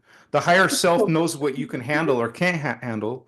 So, right? So they're not going to just show up as an alien and freak you out. When you're, Yeah, and I also think that there's certain guides that will shapeshift into an animal if yeah. that's what you relate to. I think a lot of Native American tribes used to use that a lot, and I love animals too. So, and they were so much more connected. I do remember having different lifetimes as I want to say like a Native person. I don't know what tribe, Oh, yeah. but I I talk, remember pledging. I remember riding horses like in the wild, and I remember pledging to like protect the earth and the yeah. planet and I see riding. well, we lived as lives as that, different, a lot of the Native Americans are coming up from Inca, Maya, Aztec, and we're not just living in 2025 AD, baby. We go in different time periods. We're from Atlantis and Oh, totally. and it's all like you mentioned earlier, it's all happening in the same space simultaneously. It's just on a different frequency, different bandwidth. And we're going through those different bandwidths, but as you open your higher awareness, you perceive them happening around you now, right? Yeah, and I wanted to ask you how you came up with Anuhazi as your name on here because I love Anuhazi languages. So Yeah, well, because of the Lyran thing oh is yeah, I definitely see that. it's big part of my journey is not only because I see myself as an Azurite, which is profoundly incredible because this is when I also saw Ashayana. You talked about seeing Ashayana. I've seen her 3 times. Oh, awesome! Like in the astrals and like No, much higher. It was like as Azurites, and I saw myself not even looking humanoid at all. It was like more like a lighting kind of being, right? I think I'm seeing it right now. it was like well, I've seen Lyran for sure, but I mean, it was more like you can imagine a dragon, but not a dragon, a bird-like being, like a Ceres being, and it was gestating in not in an egg, so to speak. It was taking time to birth and grow. And I know there was custodians and caretakers, but Ashayana was there. I saw Ashayana. I've seen John the Baptist. I've seen Jeshua. And these beings are real. Ashayana's the real deal. We don't know what happened to her here in Earth, but we know there's just like all of us have 1,728 plus different incarnations. Well, so does Ashayana. Ashayana has different levels, different versions of herself. And so I saw a different version of her, just like Dhara saw a version of her, in her work. That's what I saw. But yeah, I've seen that diff it's not just seeing, it's feeling, looking and having the consciousness and the memory of it. It's just such a beautiful, precious gift to experience that. It's joy. I love Yeah, it. that's awesome. I love that. I love that. And I have encountered a lot of beings too that are almost like a mix between having lion-like snout faces. I tried Yeah. to do them to make configurations of them in AI, but it didn't really work. Not exactly how been Yeah. doing them. And so they kind of have like, yeah, they're like the seraph. So they have like sort of like they move in serpentine ways. They have like the lion type snouts, but you could also say they're very fierce, so like dragons. And I know originally we intended for this to be more about Lyrans.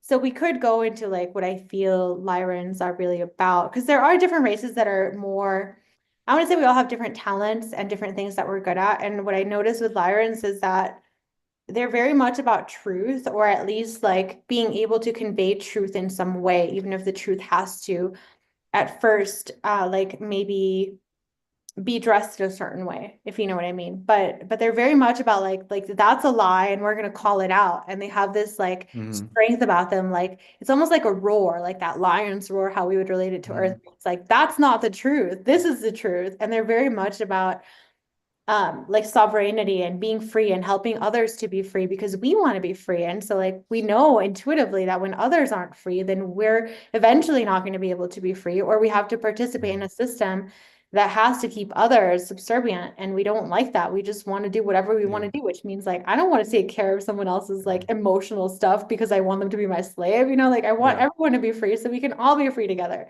Well, you're saying a starseed would have characteristics of like what you're describing. If you see those in yourself, you're probably connected as a Lyran, right? That's what you're saying. Yeah, so I feel like Lyrans have that true thing that I always like Yeah. things that I consistently see with Lyrans is that they just know the truth. They have like this instant lie detector. They also like very beautiful things and they also understand power very well. But the way that they wield their power, it's almost like in that regal like I want to use it to support others and to help others and Yeah. because it's about truthfulness and being truthful and in alignment with the law of one, which is like, let's all Mhm. be free. Like, how do we free everybody? Yeah. And then there's other beings that I also see, like I would say Syrians are very, very good with technology. Like they're very good at creating organizational systems and they're very good at organizing stuff. And I'm not saying that like we're all hybridized at this point. We all carry different strains and different proportions of all of the different species. But Yeah. we carry them in different Amounts. portions in different amounts. Yeah. And so Syrians, I think they're very good at creating systems, at being very organized, at being very innovative, and also in building things and making them better. Like you just make stuff better. Like maybe they don't want to reinvent the wheel, but they want to make things better. So they'll see something and they're like, oh, I know how I could improve that. And immediately they make it like 10 times better. So Or like like, scientists, they make good scientists. They're very logical. They like technology. They like engineering, right? yeah, and they're really good. And I think a lot of the technology that we use today comes from Sirius, like a lot of the chips and a lot of the tags that people use. Because you can have negative tags and positive, like some of them are kind of helpful. It tells you like what universe you came from. So maybe you want to continue to carry that specific frequency tag within your field. But then sometimes you have negative beings that just want to tag you and be like, that's my project, or like I want to keep tabs on Yeah. that person. And then they try Yeah. and like infiltrate your field, which I feel as pain within my light body. Like when people are trying to tag me, like I can literally feel that. Yeah. And I was asking you about the Anuhasi thing because it relates to Lyra and how we kind of coded reality using sounds and using sound tonal geometry. And there's specific sounds that correspond to how reality comes together. Like it literally forms matter depending on the sound frequency tones. And Lyrans are very good at that too. Um, but what was I saying? Yeah, as far as like Sirius goes, they make a lot of technology better. And Lyrans are very much about truth. I mean, they're all about truth and freedom, but there's just Hmm. like different specialties that we have. Yeah. I see And that continuously. I think the sound that you were mentioning is very important because I think that's a lot of the technologies, advanced, super advanced technologies, we're our time matrix is within the primal sound fields. So it's primordial to light. So it's surely a powerful technology. And you better believe that the negative side is weaponizing sound. But there's so many things that we can, as people awakening, can use it as a benefit. That's why people are into crystal bowls and all that, anything related to frequency vibration. Did you notice a lot of people gravitate to that, to sound frequencies? And they're Yeah, we all, do. And even like when you're happy, you kind of want to sing. And when you're sad, you maybe don't want to sing, or unless you're already used to singing. But as far as that, we were talking about tags. And so that's another way that I remove tags, like energetic tagging is like I will Mhm. play a certain frequency and I just ask my guides, like, what frequency is needed right now? And I will literally, like, if I don't want certain things to follow me, I will play a tone directly from my phone. And I will just play it as loud as I can until that particular thing like dissolves. And I know Can that you give an example so people can yeah, I have a video on my YouTube and I use 1820, which I trace. frequency? Uh-huh. The frequency? Yeah. So you have low frequency, which is like under 100 hertz, and then you have higher frequency, and that's just how they categorize it. But I go for like really high frequencies because I think that's where, well, there's a certain range And it where, worked, right? It worked for you, right? oh yeah, it works. I mean, they continuously try. Like these beings just have nothing better to do, so they just keep trying to tag you and like do certain things to follow you around your field and steal your energy because you're a powerful being, so they want to siphon that. Yeah. And yeah, and so yeah, like I literally I just downloaded and you can do this like a lot of different people are creating technology for this. Like I know iPyramids has a bunch of stuff and I think Team Light also has a bunch of stuff on it, but you can also just download a regular app that will play different tones, like just pure tone frequencies and ask your higher self like what tone do I need right now to get rid of this? And they will just tell you a number. And so for me, That's kind of how it started. And so I had used 1820 to get rid of the 666 seal because you have Wow. this, well, it's in your DNA too, but there's also this box at the back of your heart, which is, it corresponds to your light body. And so a lot of times they'll try to get to you by saying like, oh yeah, just peace and love everybody and let everybody in. And like you and like remote control you to like love certain people or to like do certain things for certain people.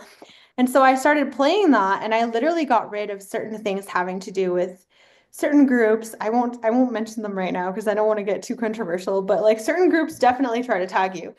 Yeah. And I got rid of their box and they kept trying to come back. And sometimes they would even weave different frequencies together. And so it would be like 1820. And then I just play whatever my higher self tells me to play. Sometimes they'll weave different frequencies in so that you don't fully get rid of it. It's almost like, it's almost like having different wires. And then they're like wiring certain things at a certain frequency and wiring other things at a different frequency so that you're never really rid of it. And so my guides are so good that they will just tell me like play this at this frequency for this amount of time and then I'll feel it dissolve and then Hmm. I'll play a different frequency until it's totally gone. And I guess I'm lucky enough that I can feel when things are tagging me. And sometimes I don't get rid of them because I'm like, okay, is this really needed or is this helpful? But when I really don't want things in my field, that's one of the things that I'll do is like sound will literally dissolve the tagging, the distortions, and anything else that is trying to siphon you because they have to let go. Like it's like it literally dissolves their body, or sometimes the frequency is so high that they can't Yeah. They'll hold, release. yeah, they can't hold on to you. It's like, oh, stop it, the sound. But the way that Well, it sounded, and you can watch the YouTube video and anyone else can, but how it sounded in my body is like the frequency was amplified when I played it. And you can play it straight from your phone. You probably can't see it right now because of my background. that's Um, fine. but you play it from your phone and you can like literally like just maneuver it around, especially in the back of your heart area, until you can feel it resonate at a certain level in your body and you'll hear it inside of your brain or inside of your You, spine and it you mean amplifies. kind of like you're saging yourself, right? Yeah, but with sound, but you have to do Yeah. it. Just pay attention to when you feel it amplify, and then you know that Mm. that's corresponding to a specific tag within your body. And then you will literally fry the implant or you will fry the box and it will stop. Mm. Because the first time that I did this, I actually saw screens statically blot out. So there were certain beings that were following me, and I pretty much blew up their screens, like their tabs. Wow. And I saw it on their spaceship because I can also like view things from a different perspective. I wouldn't say I don't know if it's remote viewing, but I'm just able to see things. Yeah. And so I saw them from their ship and they were mad and they were like really upset about it, actually. And I got really targeted. Like I've literally been in like, I think they've really tried to get rid of me. I've been in car accidents from drunk drivers or from like people even crashed into my car in a parking lot when I was just parked there. And I was told that it was going to happen because if you have information to share and they don't want you to share, certain groups will try to infiltrate and try to Mm. stop.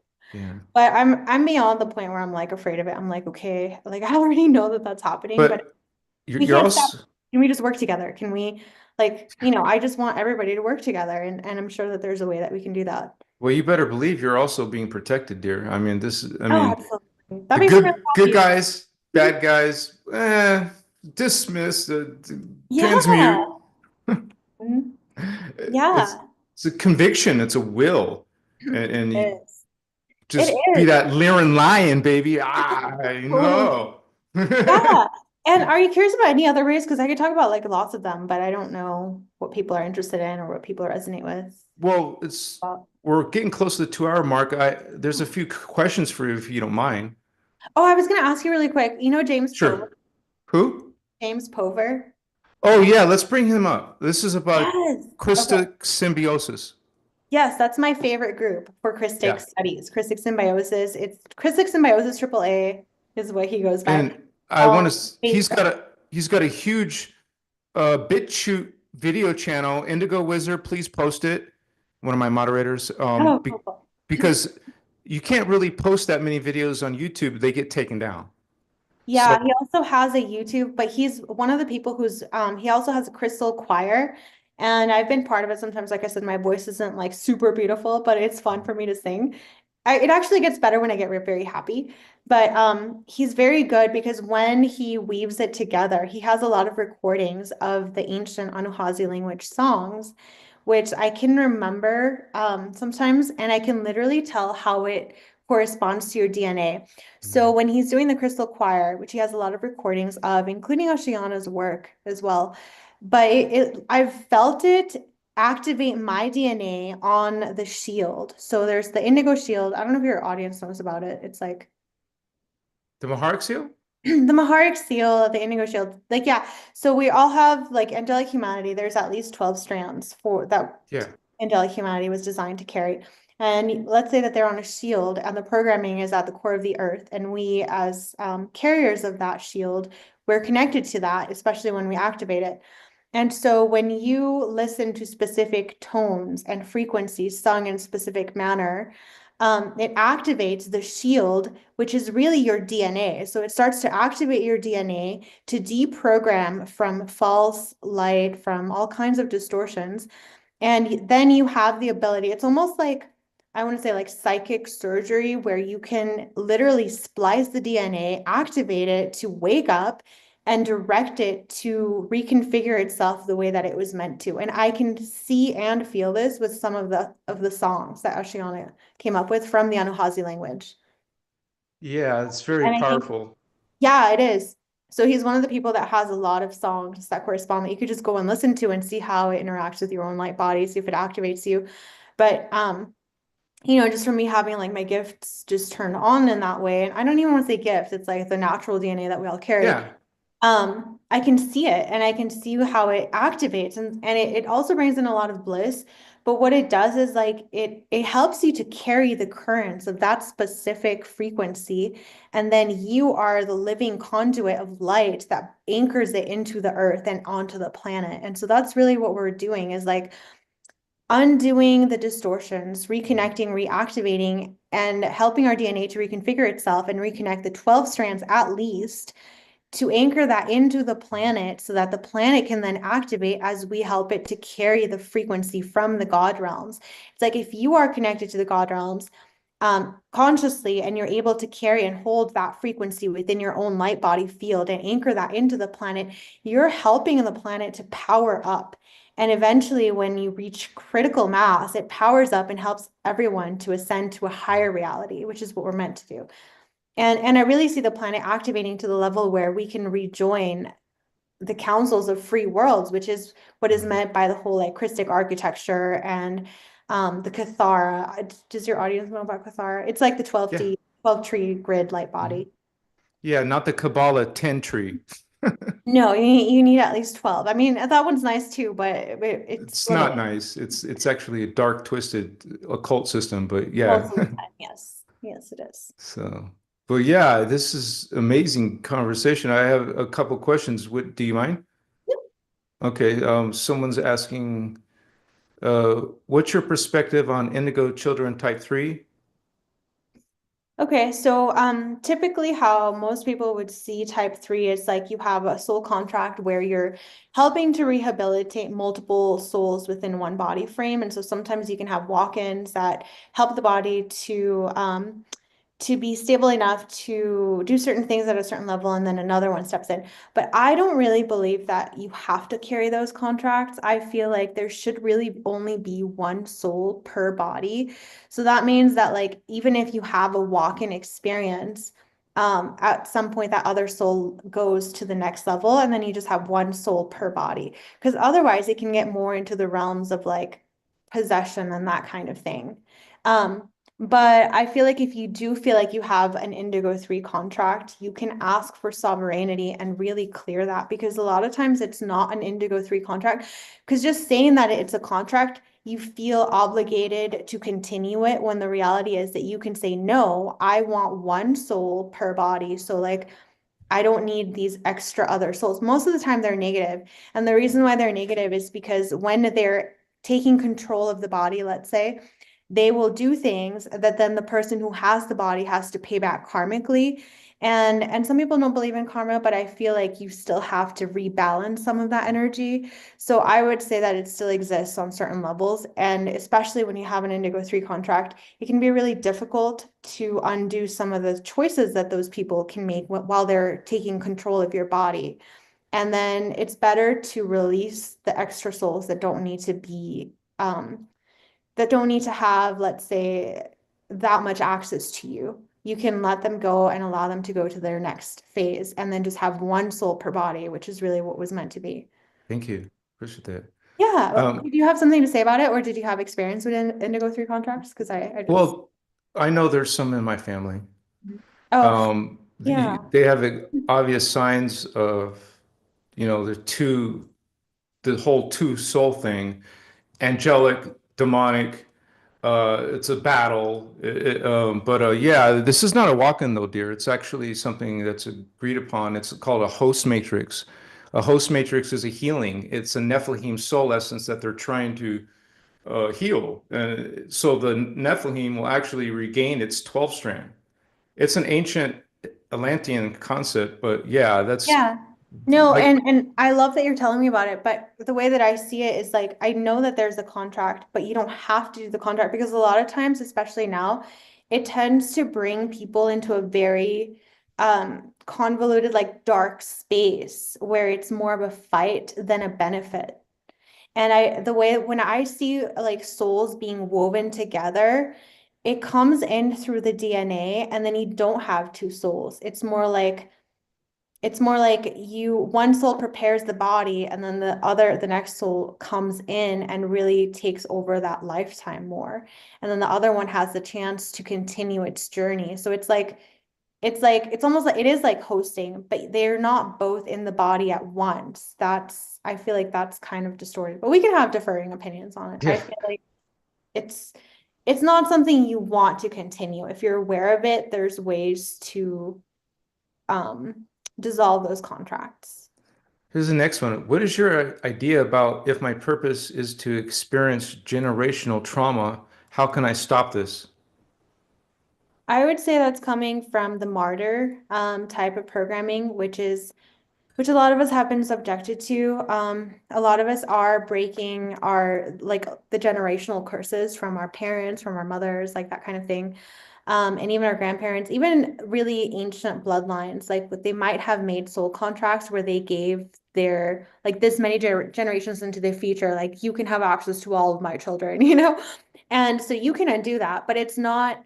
I would say at the second that you're conscious that you're paying back karma that isn't yours, you can stop it. You just have to say like, I'm not responsible for this, and this is not mine. And the energy can return to its place of origin or to God's source. I think those are the two best places to send it.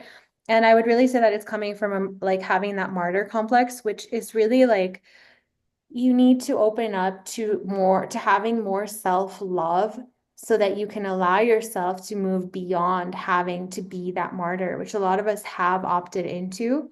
But if you know that it's causing more pain, you don't have to do that anymore. And Yeah, you don't have to do anything you don't want to do. right. Exactly. Yeah. Perfect. Thank you for that. And there's another one. How do I check to, or know what starseed I am, and how can I be guided in this direction? I would say that you pretty much always know. Like, there's a certain star that you've probably always seen up at, like when you go outside and you look at the stars in the sky, you're like, oh, I like that one, or I don't know why I feel drawn to that. So you can resonate because there's a lot of overlap, especially if you look online. But I would say if you want to just take the time to meditate and ask your higher self, like your God self, which one of my star seed families or which one of my star seed DNAs do I need to activate right now or to communicate with that would be most beneficial for me to communicate with right now and to have that line open. Can you please help me to do that? And if you have a sincere desire, then they will come and help you. I would only say that you just have to be aware that when beings approach you, and they will, because there's a lot of beings that want to siphon, especially like the newly awakening indigos and angelic souls and Mhm. people who are coming online. You just have to make sure that they don't make you feel like you're less than, they are not better than you. They're just aware at different levels. Like you're just as important as any of these other angelic souls at higher levels. You're Mhm. just maneuvering like God's expression of self at this particular level. So don't let them try to convince you that you're less than.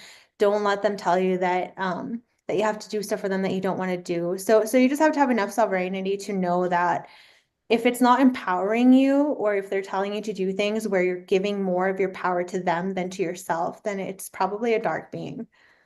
But if you have that intention to just like open up the communication line between your highest self and the starseed family that would be most beneficial for you to connect with right now, then they will come in.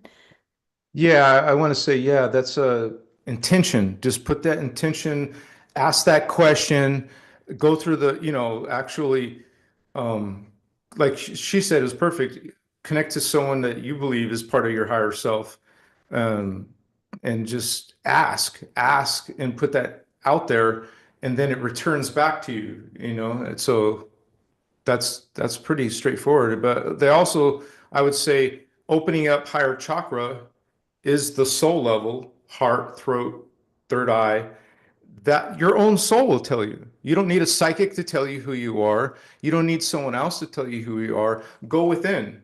Go within and you will find the answer. Your own part, your own higher self will tell you.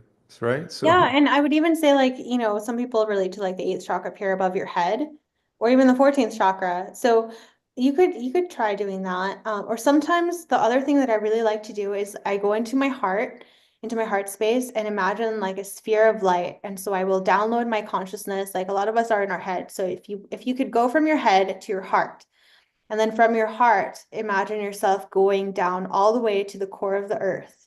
And from the core of the earth, you make out your call like soul family, please come find me. Or star seed family that is embodied on earth or that is around here, just find me. And you're putting out that call, and it's almost like it amplifies. And you know that it's like you're pretty much like encrypting your desire to be connected to your soul family on earth and anyone else that can help you to connect. That way, it puts out that call into the field and into the core of the planet. And then you can come back up as a sphere of light.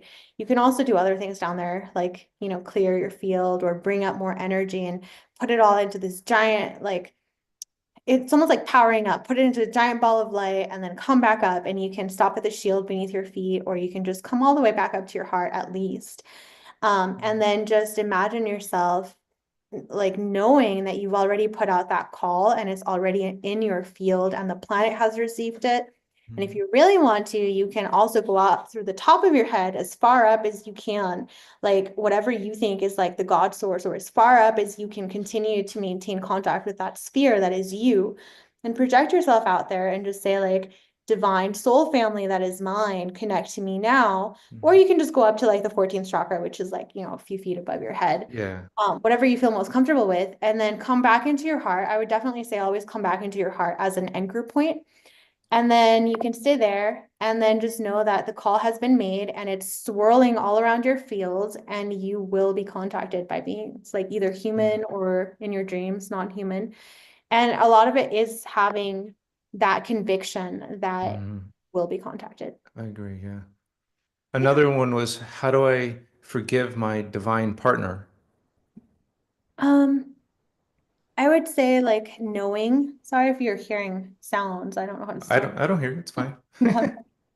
Um, I would say, like, yeah, forgiveness is kind of a hard one. It depends on where you're at in your healing process. Sometimes you might go to like sadness immediately, or you might go to anger because anger is more empowering than sadness. So I kind of tend to like the more empowering emotions like anger because then I can do something about it. I'm like, I'm either going to go out and like run, or I'm going to go do something like change something in my life. It's supposed to, like, every emotion gives you that has within it the solution, and it has the fuel that can help you to escape or deal with the problem. So, in terms of forgiveness, I guess it depends on what they did. Some things you have to ask yourself, like, did they do something that crosses a boundary that you know should never be crossed? And if so, you have to love yourself enough to walk away from that person, but you can still forgive them. Forgiveness is really more like learning to love yourself enough to not hold yourself in pain because of someone else's actions. It's like I love myself enough to understand that pretty much everybody on earth is wounded and infiltrated. And so I will forgive them because I love myself so much that I don't want to continue to experience pain because of someone else's actions or the choices that someone else made, even though it might have affected me. I know that it has more to do with them than with me. And you really have to understand that. And then gift yourself that love of, I love myself enough to allow myself to feel peace. Wonderful. Thank you, Dara. And there's another one. What are inner child distortions and how do we heal from them? I love this. So there's something else that I wanted to talk about, and it relates so good to this. So, you know, the Disney movies and Disney channels and that kind of programming, I'm sorry, repeat that. like Disney Channel programming. Oh, hardcore, yeah. Okay. I Mhm. yeah, I've seen that guy, and they put so many twisted messages in these kid shows. It's crazy. So when I was a little kid, I just remember almost not having an identity. I don't even think I had like lines on my hand. You know how people can do palm reading? I didn't have any lines on my hands, and I always thought that was weird compared to other people. You're an alien, Dara. Maybe I was. At one point, like I had no lines, and then later on they sort of developed. But I almost had like no, and there are people with no fingerprints. I don't know if you ran into any. I haven't, but that's interesting. I mean, Yeah, maybe some one of people my have an friends' extra moms. toe. One of my friend's moms has no fingerprints. Like Wow. she's had to, yeah, like the government has taken her in and had to do other tests for travel because Negative t oh, blood type or something. interesting. Yeah. So when I was a little kid, I felt like I was just like this free being and I was like, I don't understand how you're supposed to be a specific thing. Like you're supposed to be a girl or you're supposed to be a boy. Like I just had like freedom as like my identity. And so I think a lot of kids, especially if you're coming from higher realms or realms of like pure beingness, you don't really understand. And then movies will show you how to be, and you're like, oh, I guess I'm supposed to be like that. And so I think a lot of our childhood distortions come from watching those movies and then being sort of like brainwashed into believing that that's how we're supposed to act, or we're supposed to have those kinds of desires, or we can expect these experiences when coming to Earth, you know, and it's almost like one of those like training graphics, like you know when you go to a job and they show you like videos or something, it's like you can expect this while you're on Earth. So I would say childhood distortions can come from that. Movies, videos, everything that happened in that showed you how to be human when you knew that you were something else. And they're like, Mhm. oh, I guess this is how humans act, and that's how I'm supposed to be. They want to put you in a little box. They want to tell you what you are. Yeah, exactly. When the truth is that like you are freedom. That is your truth. But if you're really trying to heal the inner child, I would say we're all in different processes. So when I share these things, I'm not saying that I'm totally healed. I'm sharing because my guides have showed me a lot of things that I want to help others with. So I definitely try to create space for my inner child to feel like a child. It depends on what your inner wounding is, but I would say like your inner child is the most free version of yourself because it doesn't really have an agenda. It always experiences the world in the now moment, which is why it can be frustrating to be around little kids because you're like, hey, I'm in a hurry here. Are you gonna like put your toys away so we can leave or whatever? But as a little kid, you're just in the now.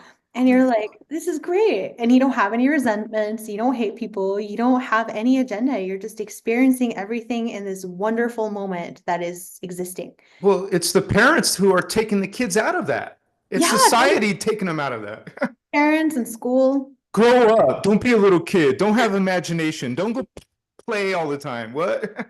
Yeah, and I mean it's hard because I'm a parent and it's like we are in a hurry. There's I guess I gotta go somewhere, you know, or I have to take you to school even if you're not homeschooling, which we have done at a certain point, but it can also be hard because we should have a community to help us with children, but we don't. It's generally like one or two parents and maybe a few more if you're lucky, like your grandparents and stuff. But so I think for healing inner child stuff, you have to try to reconnect to that part of yourself that it does involve forgiveness, but it doesn't have to be active forgiveness. It's just like, can I really get in the moment? Can I go outside and just like enjoy the sunshine and feel it on my skin and really enjoy that feeling or like the breeze and the wind. And that's why being outside is so good because you get out of these little boxes, like our house is a box, the screens are a box. So if you can go outside and look at your regular shapes, even like out in nature, I think that's one of the things I really love about Sedona too, and just being outside or even going on road trips. Like you see how irregular everything is, and it almost Mhm. like puts you on a trip, and you're like, wow, my mind is so stimulated. Like, why are we always living in these boxes? Well, And then that's why you're like, it's important to go out to nature. yeah, just go out to nature and have fun and be a kid and allow yourself to be a kid and not tell yourself as much as possible unless you really have to that you have to get home by a certain time or you have to do certain things. Like just try to allow time and space for you to just be in the now moment. And if it's something really hard with childhood wounding, I would say like just try to reparent yourself to where you allow your inner child to have its feelings come up and surface, and just hold space for yourself. If you have no one else, then just hold space and say, like, I love you so much. And you can say that to yourself. You can hug yourself. You can create even a room in your house or a closet, or you can go in your car or whatever, and just have soft things or like a cat or like something fluffy to give to your own inner child, and just like hold it and just give yourself that love that you didn't receive. And just allow yourself to feel those emotions, and at least tell yourself, connecting with your God self, like, I'm here for you and nothing is going to hurt you because I'm taking care of you. And you're speaking to that most innocent part of yourself as your God self, as your human self, and as your higher self. And then you just have to make sure that you do keep people out who would hurt you, from your life, and that you love yourself enough to allow yourself to be happy and to invite more people who will enhance that happiness and that joy, who aren't going to take That's advantage a of it. wonderful answer to hear. That's amazing. Thank you so much, whoever asked that. Yeah. How do you protect yourself from being siphoned every day, all day? Um, well, I do like so that is one of the things I like about the iPyramid store and the Taurus devices that they made. I do have one. I don't know if I'm allowed to share. This is like a prototype that they were working on, so I don't care. I I allow you if you want to think share I can that. see it. This is a little pink one. So they pretty much make these like toroidal fields. They're running counter currents. I think it's mostly bi-Vecca systems. So how I feel about them is like you can go into the bi-Vecca system knowing that it's finite and knowing that it's not a complete reflection of the totality of what we are. But it's like so many things are like that already, right? So I would say it's a helpful tool when you're stepping into duality realms for you to manage your own field, your own energetic field. So the whole thing with them is that you can play a tone or a specific frequency, and it will run it through the toroidal field, and it will create a field of electromagnetic coherence, so that if there was a lot of chaotic energy around you, it sort of like magnetizes it so that it has a more beautiful synchronized pattern. So when you're out in the world, you can either change your thinking, which is more like the electromagnetic part of it. You can change your thinking, which then changes your emotions. And your emotions are really what's dictating how you behave around others and how you experience the world. Or if you have certain tools, you can change your emotions by electromagnetically stimulating them or creating a field that then helps to entrain your body to magnetize into that particular frequency. And then you're running that through your field, and then that it's almost like then that helps you to have more positive thoughts, and then you change it in like the opposite way. Instead of you having the thought and then changing the magnetic field, you have the magnetic field that helps you to have a more harmonious thought. So it's like you can approach it in any way that you want. But it's a form of protection. That's what the question was. It's that helps with protection too. It does, because if you're feeling really chaotic, then you can run chaotic energy. I would say it's almost like, imagine like free radicals. So like a free radical in your body is just a molecule that is going to go around and it's incomplete. So it's going to steal electrons from anything else in your body that has another electron, because it wants it so bad, because it's polarized to behave in that way. And so it starts to steal and take electrons. So it takes energy from other molecules or cells in your body, and then it creates cellular damage. And so it's the same thing when you're walking around in fields of people. It's like you have all of these people that have different programs running, and they have different desires and different emotions. And if you're running around and you're walking through it, they can be the free radical in your life, and then they're going to go around and steal your energy. So it's like if you have that sealed up coherent field, it makes it harder for them to come and steal an electron from you, because your field is not open in a way that would allow them to do that. So Hmm. you could meditate daily, you could wear crystals, you could do the 12D shield, which is really good. You could pray. Personally, I like to do like golden spheres of light. I like to encase myself in a gold Merkaba. I really resonate with gold energy. Maybe that's 14D. It is, yeah. I do relate to 14D a lot. Or you can also buy tools. So like the Taurus is one of them, but you can, I mean, it's just basically taking energy and running it through a harmonized field. So you can create that all by yourself, or you can use tools that help you to create that. And you don't have to Or walk around. both. Or You can both. do both, yeah. And you can have crystals. You can carry giant crystals and then know that it's got the thing with crystals. Have you seen this guy? on I think it's on YouTube. So he has these experiments that he does, and I love it when people do experiments. He took this flat screen TV and he took off the screen from the front of it, and so it turned it into a giant like magnifying lens, and he put it out in the sun. And then he was trying to fry up different objects. So he put a quartz crystal in it, and the quartz, I think it was an amethyst. And he put the amethyst on there, and the amethyst just kind of got bleached, but it absorbed all of the sun and it didn't Okay. get destroyed. But then he put other things on there and they got totally melted. I think he even did like Oh, nails and metal. And it just shows how, like, if you have the right configuration and if you are able to pack in more light energy into your body field, you're not going to get fried by all of these crazy electromagnetic currents and everything that's going on in yeah. the sun, because you're able to hold on to that light energy and pack it in.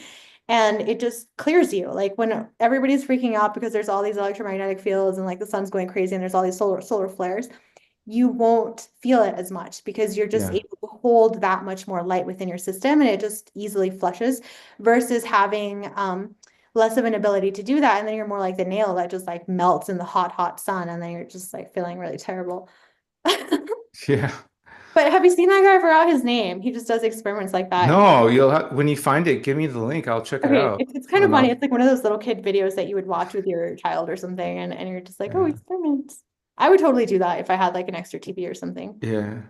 Yeah. How many different beings do you remember being, and are you an indigo type one? I don't really have a lot of labels, but for different stuff, how many beings do I remember being? I mean, that's kind of like a very broad question. Do you mean like how many beings can I tap into right now? I think they're talking about reincarnation, like how many do you remember, or how many have you identified? You know, I feel the same way about labels, but from Yeah. their question, Um, I don't think that I'm from this universe. So I remember coming from a place beyond this universe. I remember places outside of the quantum field. I remember, I mean, there's so much that I could say. There's so much that I want to share. I just need to do more of these.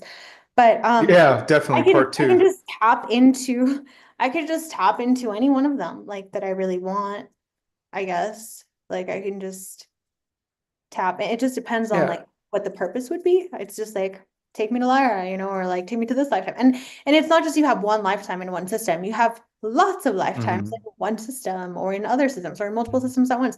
And they're all connected. So it's like, do you want to tap into it for a specific reason, or are you facing a specific issue that took root or started in that lifetime, or that is kind of like a bleed through issue that's going on to that lifetime. So I think a lot of times when we connect with those, it's because there's something that we have to rebalance or heal. So yeah, so it's more like I can just tap in wherever it is needed. Yeah, that's a hard to explain. A simultaneous, it's not remembering something from before, it's remembering something in the now.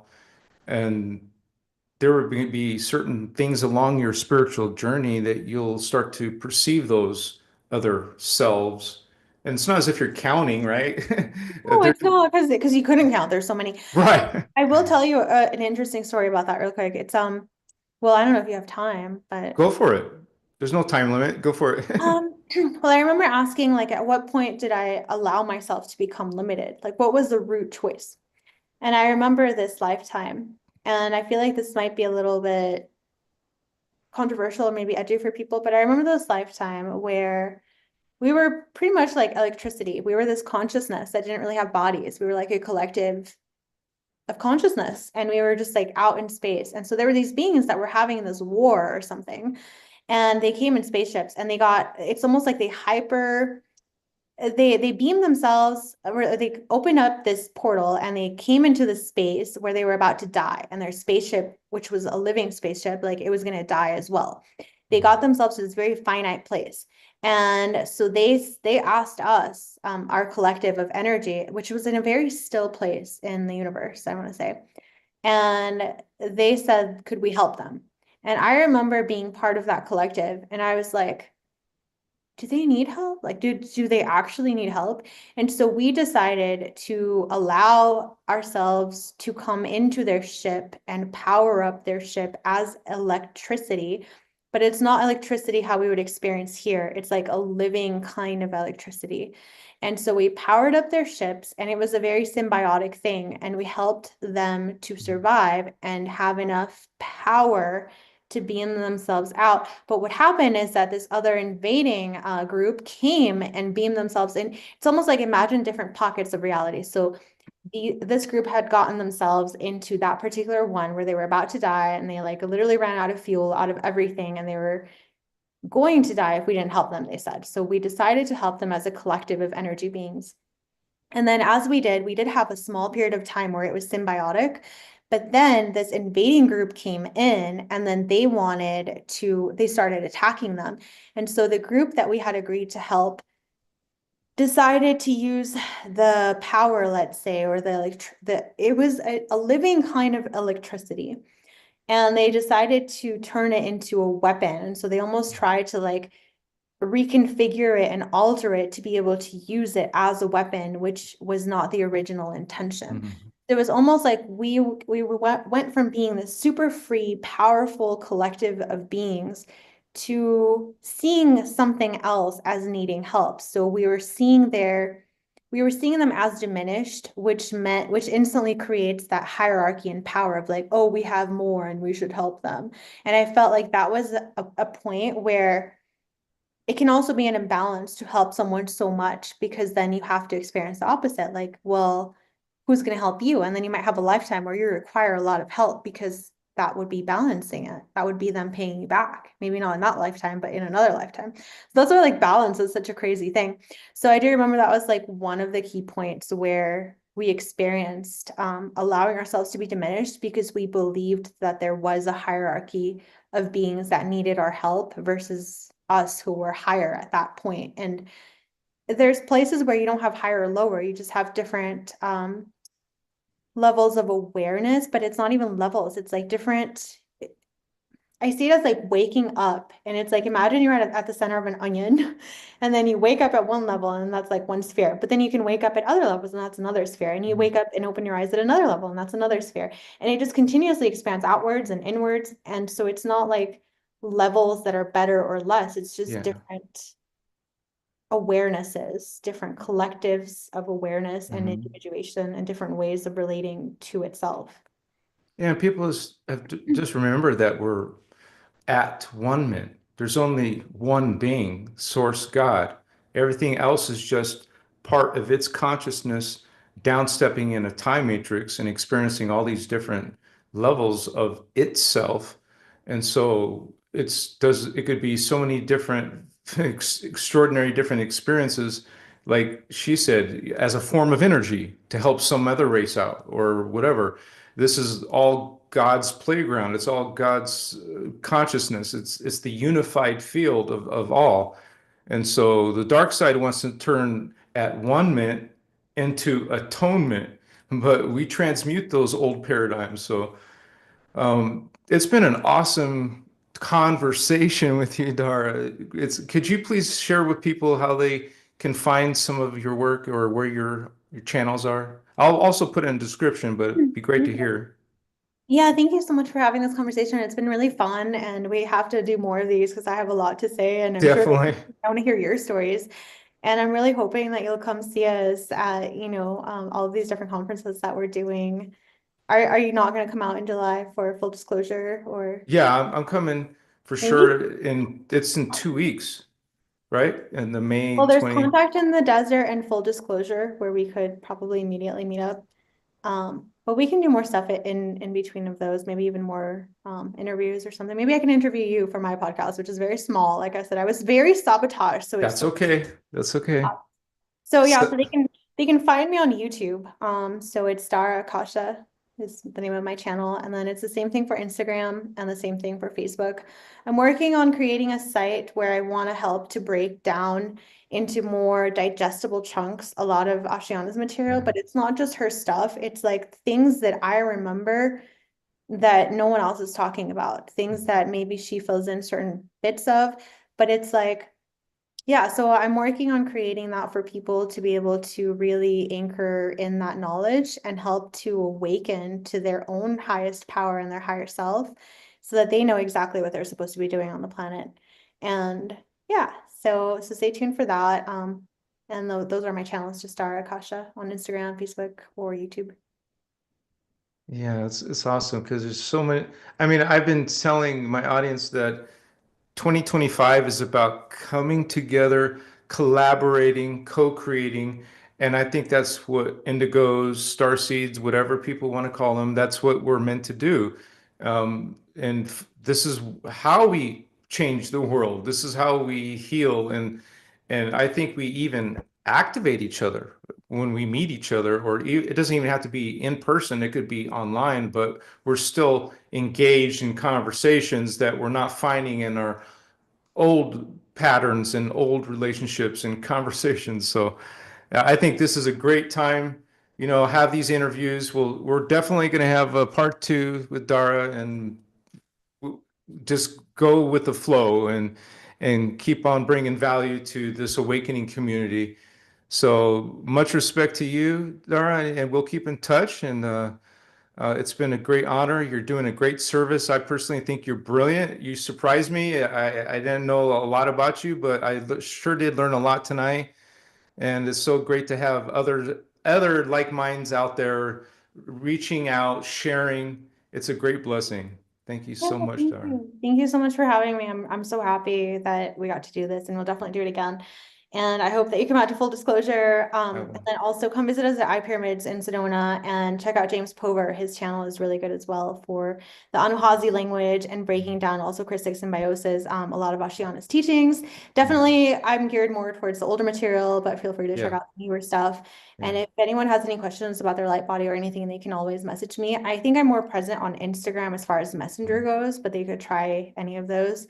Yeah, and I also do one-on-one sessions if people are interested on finding out more about themselves. I especially like doing breakthrough sessions, so I would say that I'm not like the greatest space holder for like, because my agenda is like, okay, how do we get you to come back to your own power Yeah, rather than like, just yeah. holding space. So if you Yeah. like that kind of coaching, then that's good.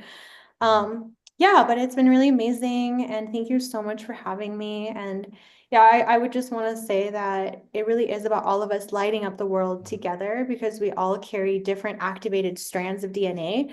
So when we come together, it's like we're literally helping each other to remember what it's like to have that strand activated, or what it's like to have that gift turn on. And then we activate each other and feed off of each other and light up the power grid and light up the field, and it all anchors into the earth, and that's what we're really powering up. And the more that we can get together and be excited and hold that frequency that's getting bombarded to us from the guardian teams that want to help humanity and the planet, the easier it's going to be and the more fun and joyful. So thank you. Awesome. Thank you too, Star Sister. Have a beautiful evening, everybody. Thank you for joining us here at Christos Avatar TV. We'll see you guys on Tuesday. Much respect. Omni Christos love. Peace.